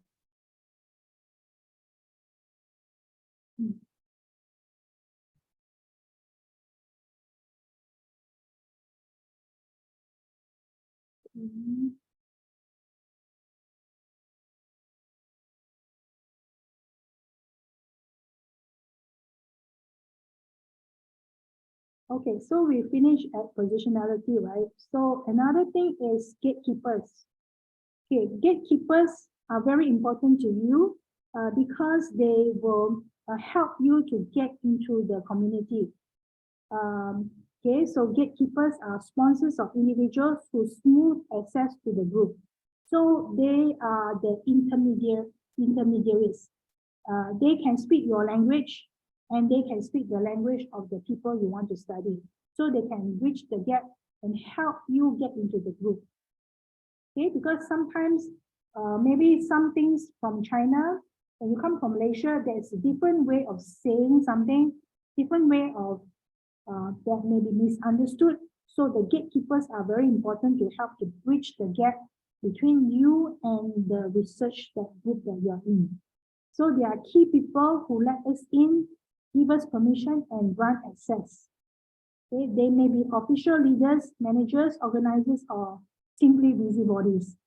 Okay, so sometimes we actually, well, it depends on the research. Sometimes when we are doing indigenous communities, I always need someone to help me to get into the community. Okay, they will help take me around. They help me to tell me who I should talk to. And sometimes I will pay these people. I will pay them for helping me, take me to the, drive me here, drive me there, do a lot of some things like, you know, they are gatekeepers.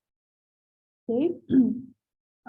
Gatekeepers are liaison persons crucial to helping us to get to the people.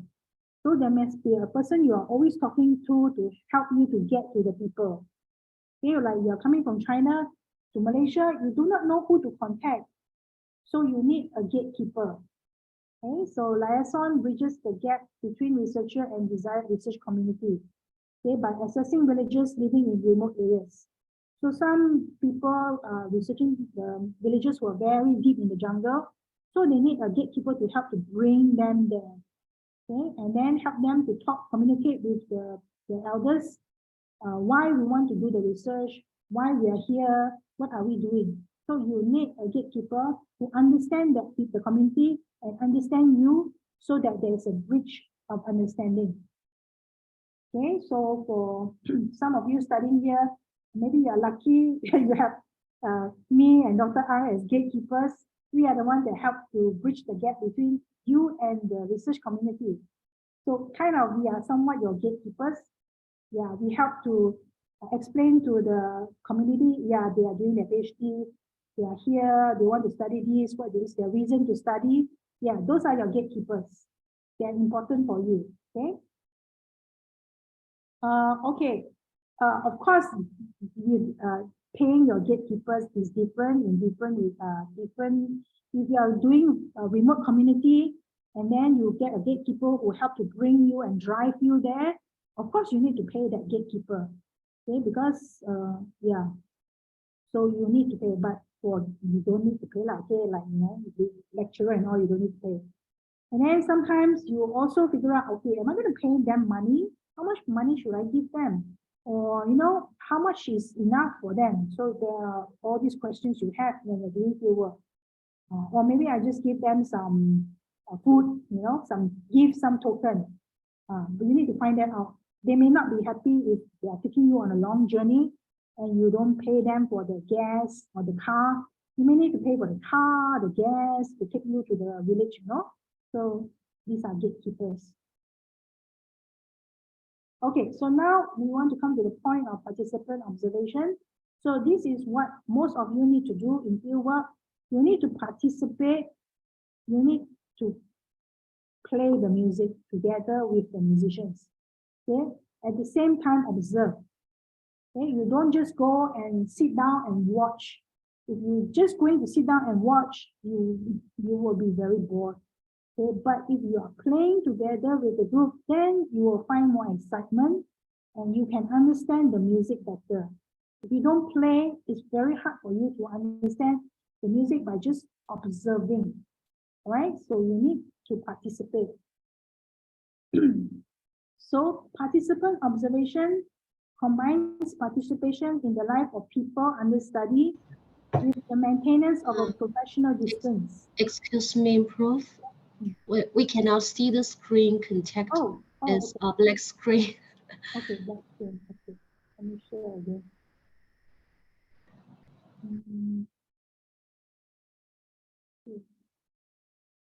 Okay, can you see now? Yeah, we can see now. Okay, so participant observation is you participate in life of the people under study, but you need to maintain a sort of distance, not too close.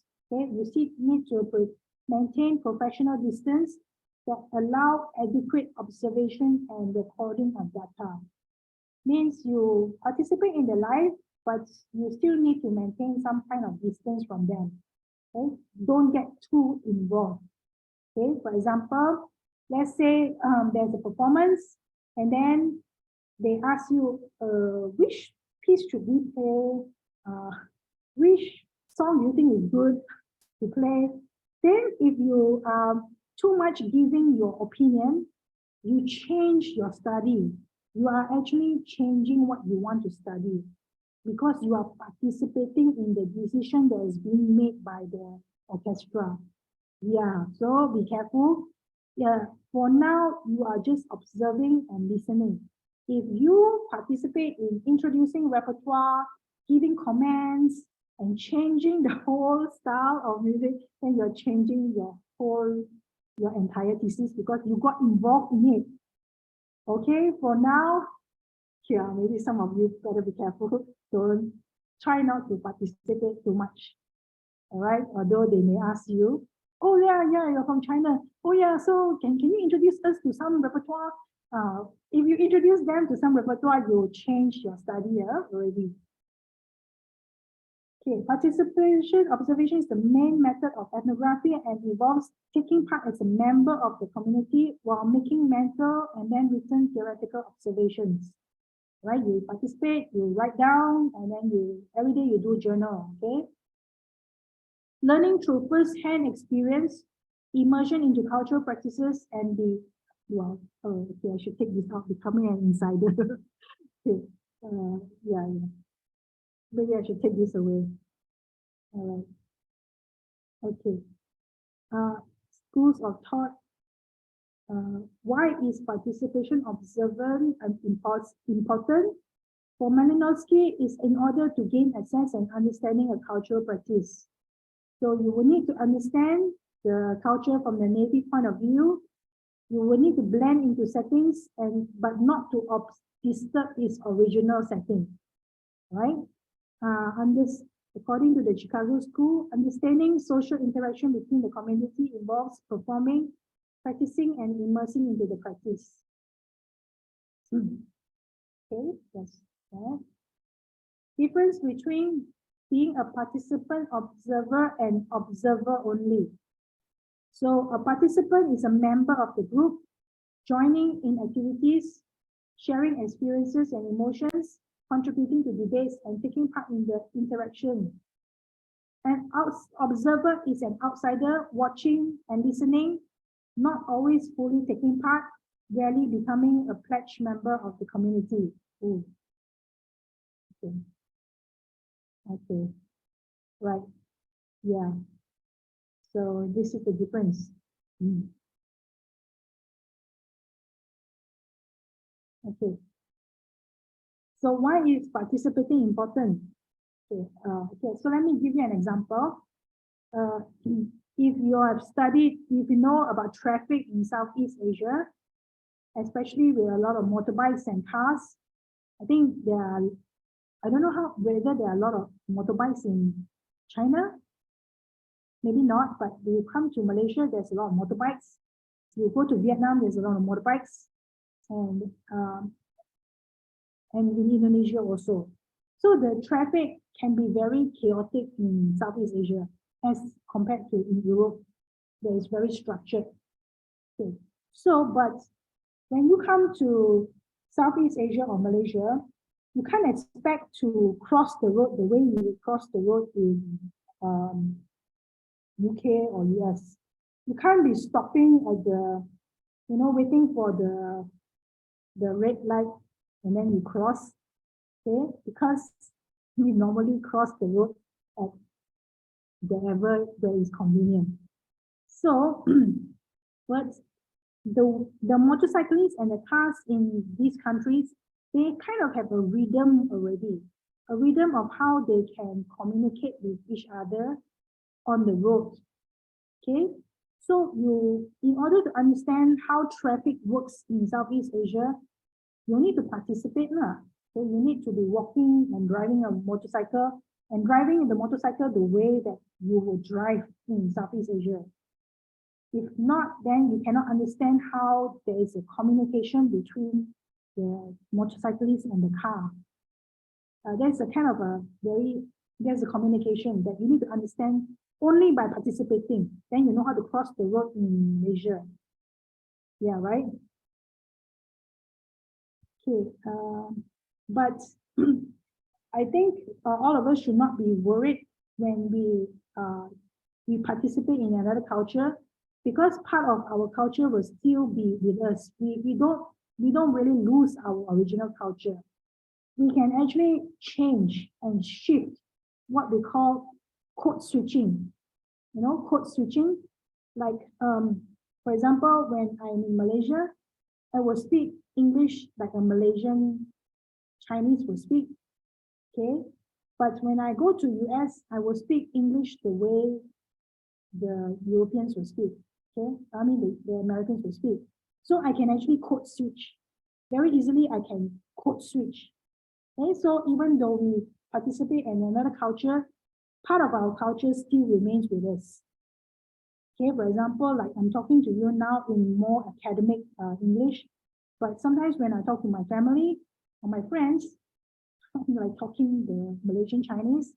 If you want to hear what Malaysian Chinese sounds like, it's like, hey, are you going for lunch today?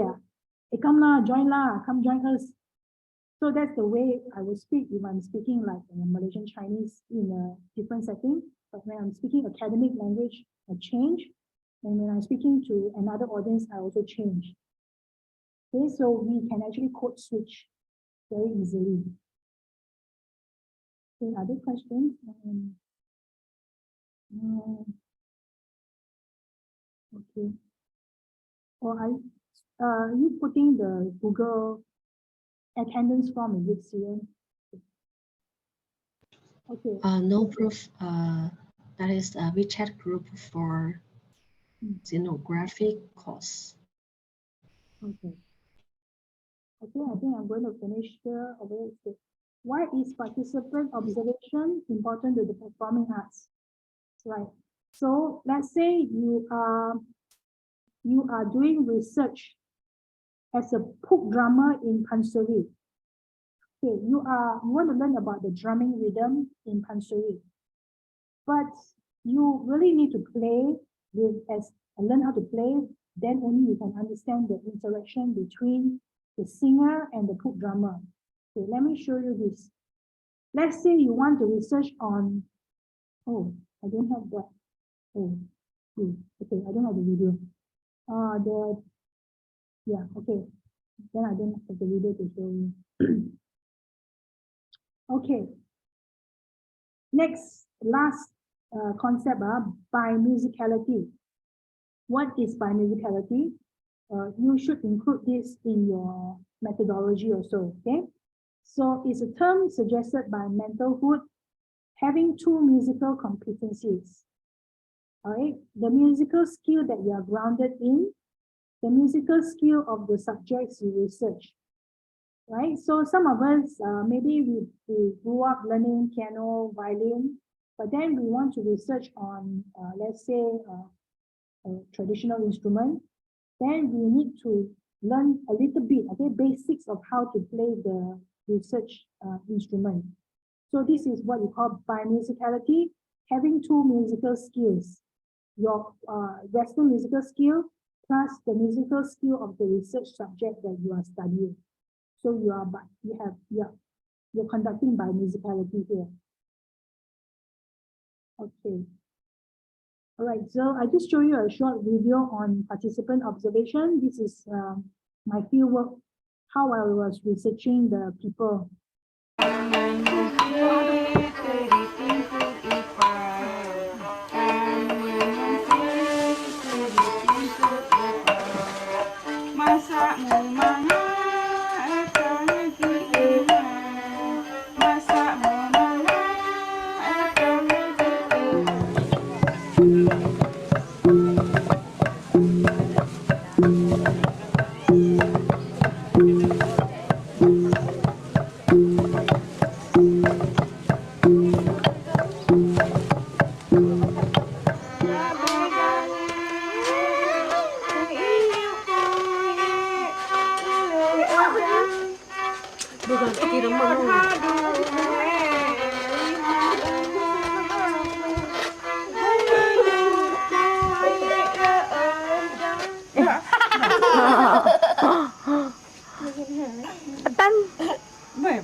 Okay, so this is my participant observation. So yours will probably be different, but I spend whenever they want to practice, especially at the night time, then I will just follow and learn how to play the songs together with them, and then I will transcribe the music and the song text also. Okay, so this is my participant observation.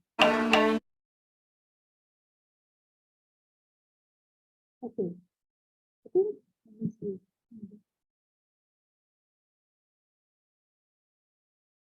Yeah, the rest I will talk about later in the next session about field notes,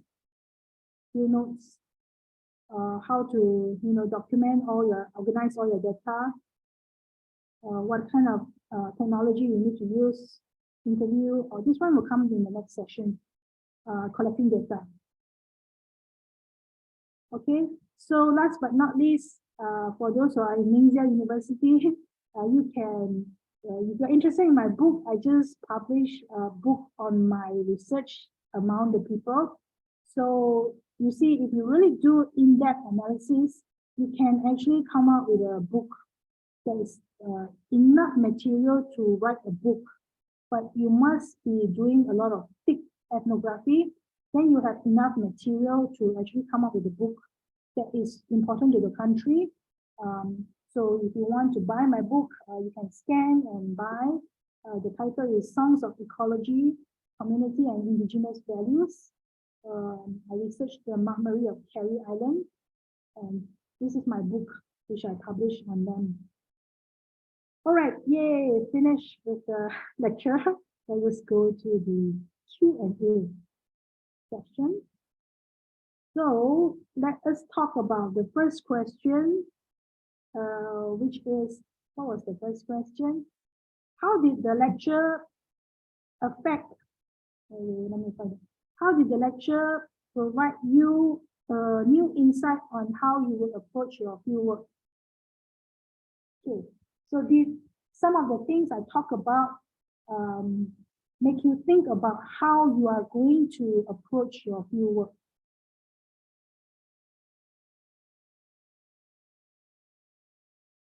Okay, let me ask Ting Ting. Ting Ting almost going to fieldwork already, huh? Or are you already doing fieldwork, Ting Ting? Yes, Prof.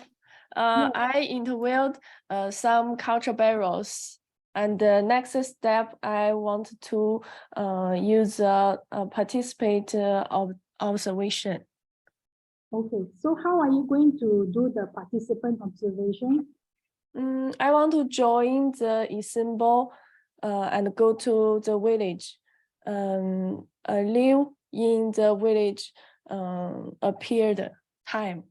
Oh, so do you need to learn how to play the music instrument? Yes, Prof. What music instrument will you learn how to play? I want to play 软弓胡, the Chinese instrument, Chinese traditional instrument. Do you know how to play it before?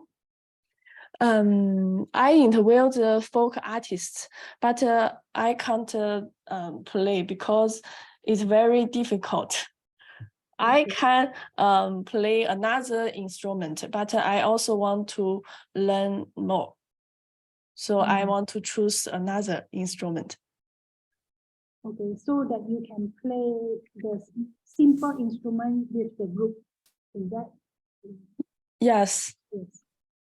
Do you need to learn how to sing, or it's just instrumental?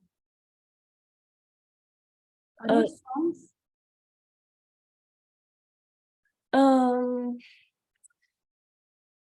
Because the three music, the line, the scene is very less, not very important. Just the ensemble, the instrument ensemble. Okay, so the instrumental is more instrumental music, less of singing. Okay, so yes. All right, good. How about the others? How did what I talk about today make you think of something new that you need to do for your research? Let me see. Let me ask. How about Mengna? Do you have any new thinking about how you need to approach Professor. Hello, Professor.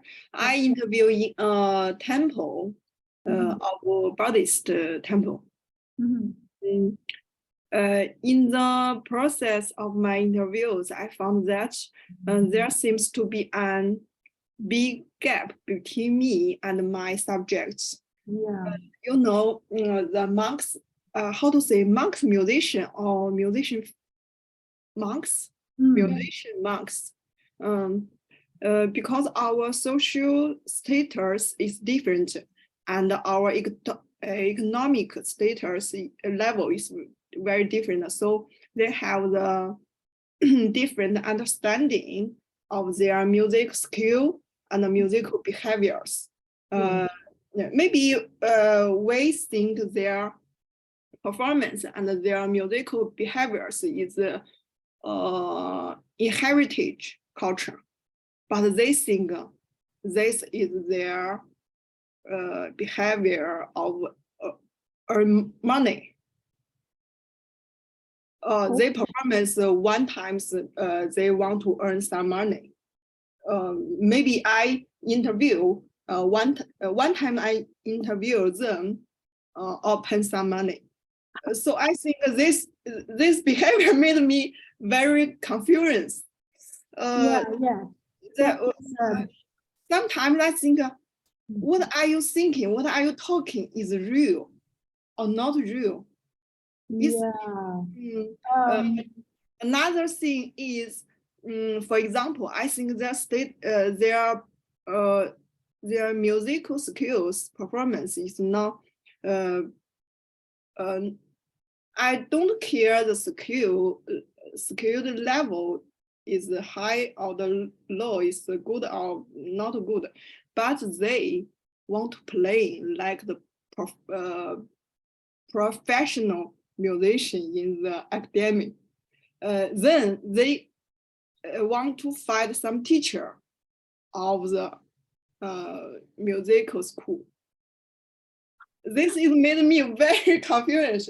I think this is your performance, not skill, not don't study from the teacher, but they find some teacher from the music school. This made me very angry. Okay, yeah, so it's actually a very good example of why there is a need to do ethnography. Means when you are just coming as an outsider, you interview one or two times, the people don't understand why you're doing it. They don't understand you. They know, they're very, they understanding this very much. So they can choose the teacher because I come from one university, the other one is from academic center. They will choose that one. They think that person is very professional. But you are not teaching them, right? You're just interviewing them, right? No. I'm a teacher of music school, music university. But someone come from the art center, academic center. But when you are doing the research in the Buddhist monk in the temple, you are just interviewing them, right? You are not teaching them any music, right? Yes. Yeah. So, but how can you understand their music if you don't actually participate in the playing in the ritual? They use an instrument. Is our Chinese traditional instrument. We can play some how to say, wind flute. Wind flute, bamboo flute is very common in the orchestra. So are you doing participant observation to playing with them? Sometimes. Yeah, I think in order to make it not that every time you come you have to pay them, you have to slowly maybe do ethnography, like go very often, be with them very often, so they become to accept you as a person very interested in their culture. And eventually it's not about, you don't really need to pay them every time, because they accept you as part of their family. This one needs time to establish, because there's a lot of people now taking advantage of indigenous groups. Actually, yeah, in Malaysia, there's a lot of TV, radio, school. They just go to the indigenous village. They just grab some video, grab some performance, and then they take back and use for their YouTube. Like they are also being taken advantage of, the indigenous people or maybe other cultural groups. So I think these people also are very careful. They don't want people to come and just take advantage of them. But if they know you well, and they believe in you, they trust you, slowly they will let you in. That is the connection that we need to make. And it takes time, and it takes the person to believe in you, the group believe in you, that you're not here to make money from them or to use them. Yeah. Yes, maybe I must pay some patience to these people. So that means I'd love to join this orchestra or some behaviors, some performance.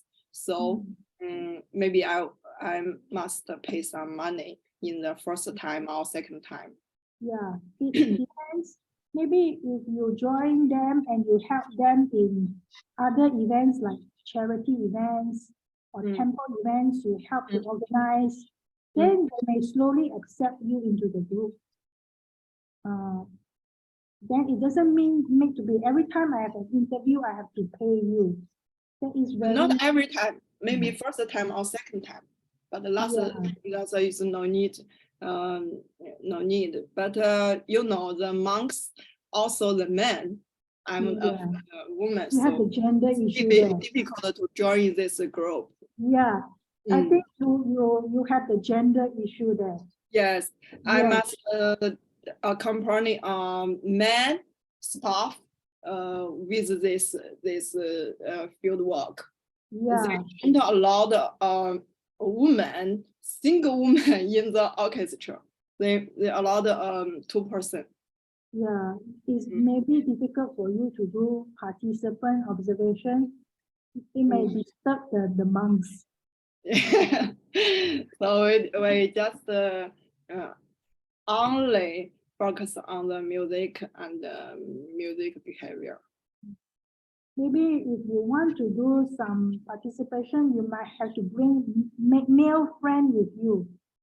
A friend who is a male with you every time. Because if you are just female, maybe you feel uncomfortable.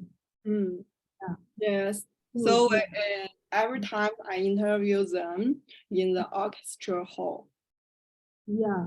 In a public place, public place. But the monks is very happy to communication with me. The legals about this is come from the management. Yes. Management. Yeah. So yeah, it's interesting because all of us will have different challenges. Yours is the challenge of the gender issue. They are male and you are female. So maybe it's difficult to get into the space compared to if you are men. Maybe they will let you join easily the performance. Yeah. I mean the tour. Yeah, this is interesting. Yeah. Thank you. Yeah. Okay, good. Anyone else want to share? Okay, looks like Gobin wants to share experience. Yeah, Dr. Claire, I have a question. And at the field work, this observed people often tell the music history of the mice and the other things. And how should we distinguish this aesthetic? You mean how to distinguish insider and outsider? I think it is insider. What is your question? Can you ask me what is the question again? What is your question? At the field work, the observed people often tell their music history in the form of the mice. How should we distinguish the aesthetic in the interview? Okay, so I can't get your question. What do you want to ask me? Yeah, these are my question, and obviously the question and this. What is the question? What is the question? How should we distinguish this as aestheticity of the interview? Authenticity, is it? Yeah. Oh, you mean how do you distinguish the authenticity of the interview? You Yeah, mean whether they are telling you the truth or not? yeah. Ah, okay, yeah. Okay, okay. Yeah, that's why you need to do ethnography. Then you will know whether they're telling you the truth or not. Because a lot of groups will sometimes they will just tell you not the truth. Yeah. Because they don't respect you, or you're not you cannot spend enough time with them for them to trust you. So interviews is only one level, and not necessarily everything in the interview is the truth. Yeah. So you need to be able to tell the difference, but it will take you time. You need to like do ethnography, be with the people, understand the people, then you can tell the difference, whether they're telling you the truth or not. Because I know many times the indigenous people, because I'm close to them, they tell me they told something else to the student. Because the student just come one time and interview, and then it's like there's no real interest, so they just tell them something to make them happy, to make the student happy. Yeah. So don't be that student. You need to gain trust. You need to gain the people to respect you. Then they will tell you the truth. Okay. Yeah. Thank you, Doctor. And I have other question is that for my research, I am not sure if I am inside or outside my study 24 Jieding, because I understand 24 Jieding expressed in the same because it including the Chinese culture, and so maybe I am inside. But for the Malaysian music, I'm outside. So this always difficult for me. Maybe I'm the dot music identity is this. Well, I would say you are still outsider because again, like what you understand about the culture is based on what is you know in China, right? Your understanding of the 24节气 may be different from the understanding of the Malaysian of 24节气. Yeah. It makes it very good because you can see what they cannot see. Because we as Malaysian, I wouldn't really understand 24节气. What I understand is what I read, what I see in the YouTube, because we are not really there. Yeah, so then you can tell the difference. And because when you tell, that makes it very important. Your ability to tell the difference between what we understand and what you understand is actually important. Okay. Yeah. Okay, thank you. But you cannot say that they are wrong, but you can try to understand why they understand 24节气 in this way. Yeah. Because why they understand like this? But yes, it's not the way I understand in China.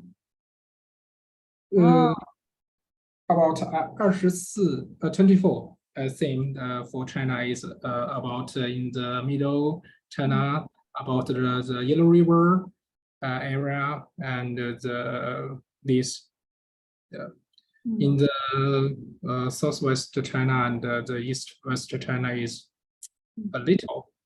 I think, I mean, the 24 thing is no divided. So the for Malaysianese 24 节气 is difficult for this imagination the 24节气. And for my Chinese, I'm a Chinese. I understand the 24 thing, and I know this culture for the 24 things. But I always think I'm inside for my research. And the for the Malaysian music, I'm a Chinese. I know Malay. I'm no Chinese Malaysia. So I am a outside. I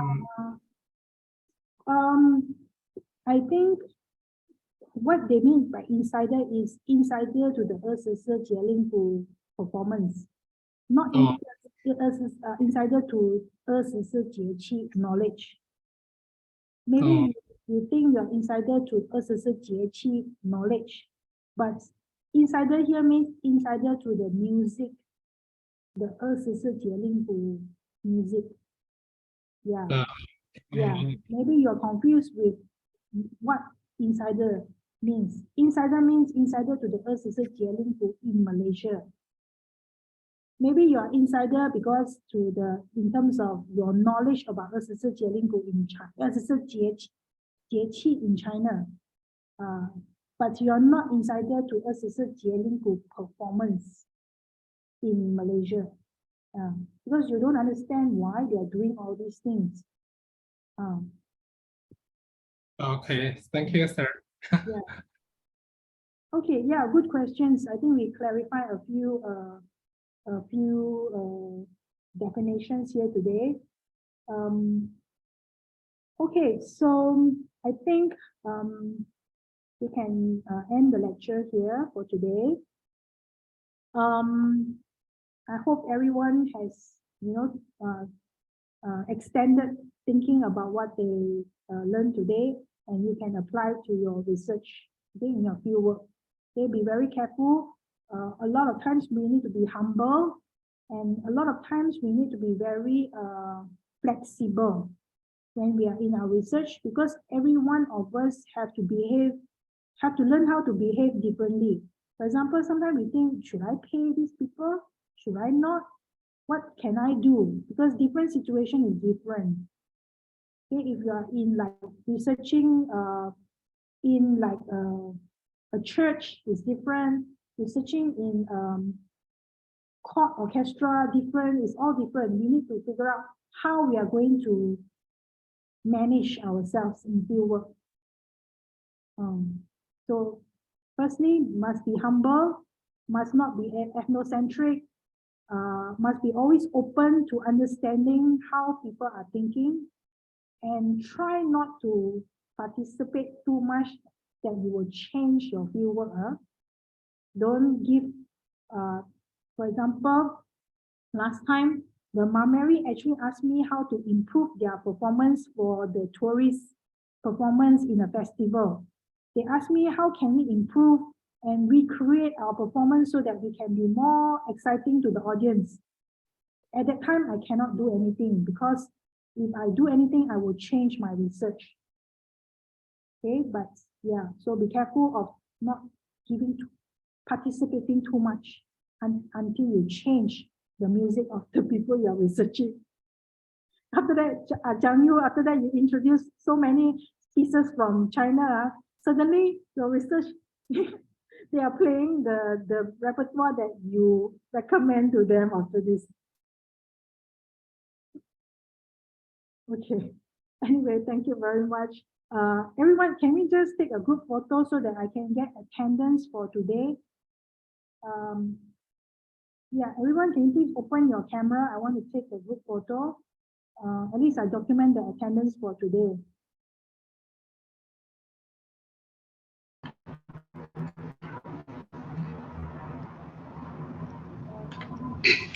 Hi, Professor. Good morning. Good morning. I have a small question. Okay. Let me take the photo first. Okay. Mao Yue, are you coming in? I was just going to take the photo. Yes, I'm here. Okay. Sherry. Okay. 1, 2, 2, 3. Okay, done.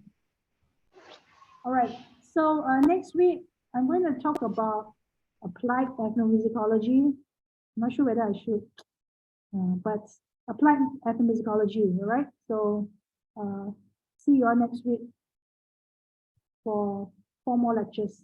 Okay. Okay, bye. Have a good lunch, everyone. See you all next week. Bye.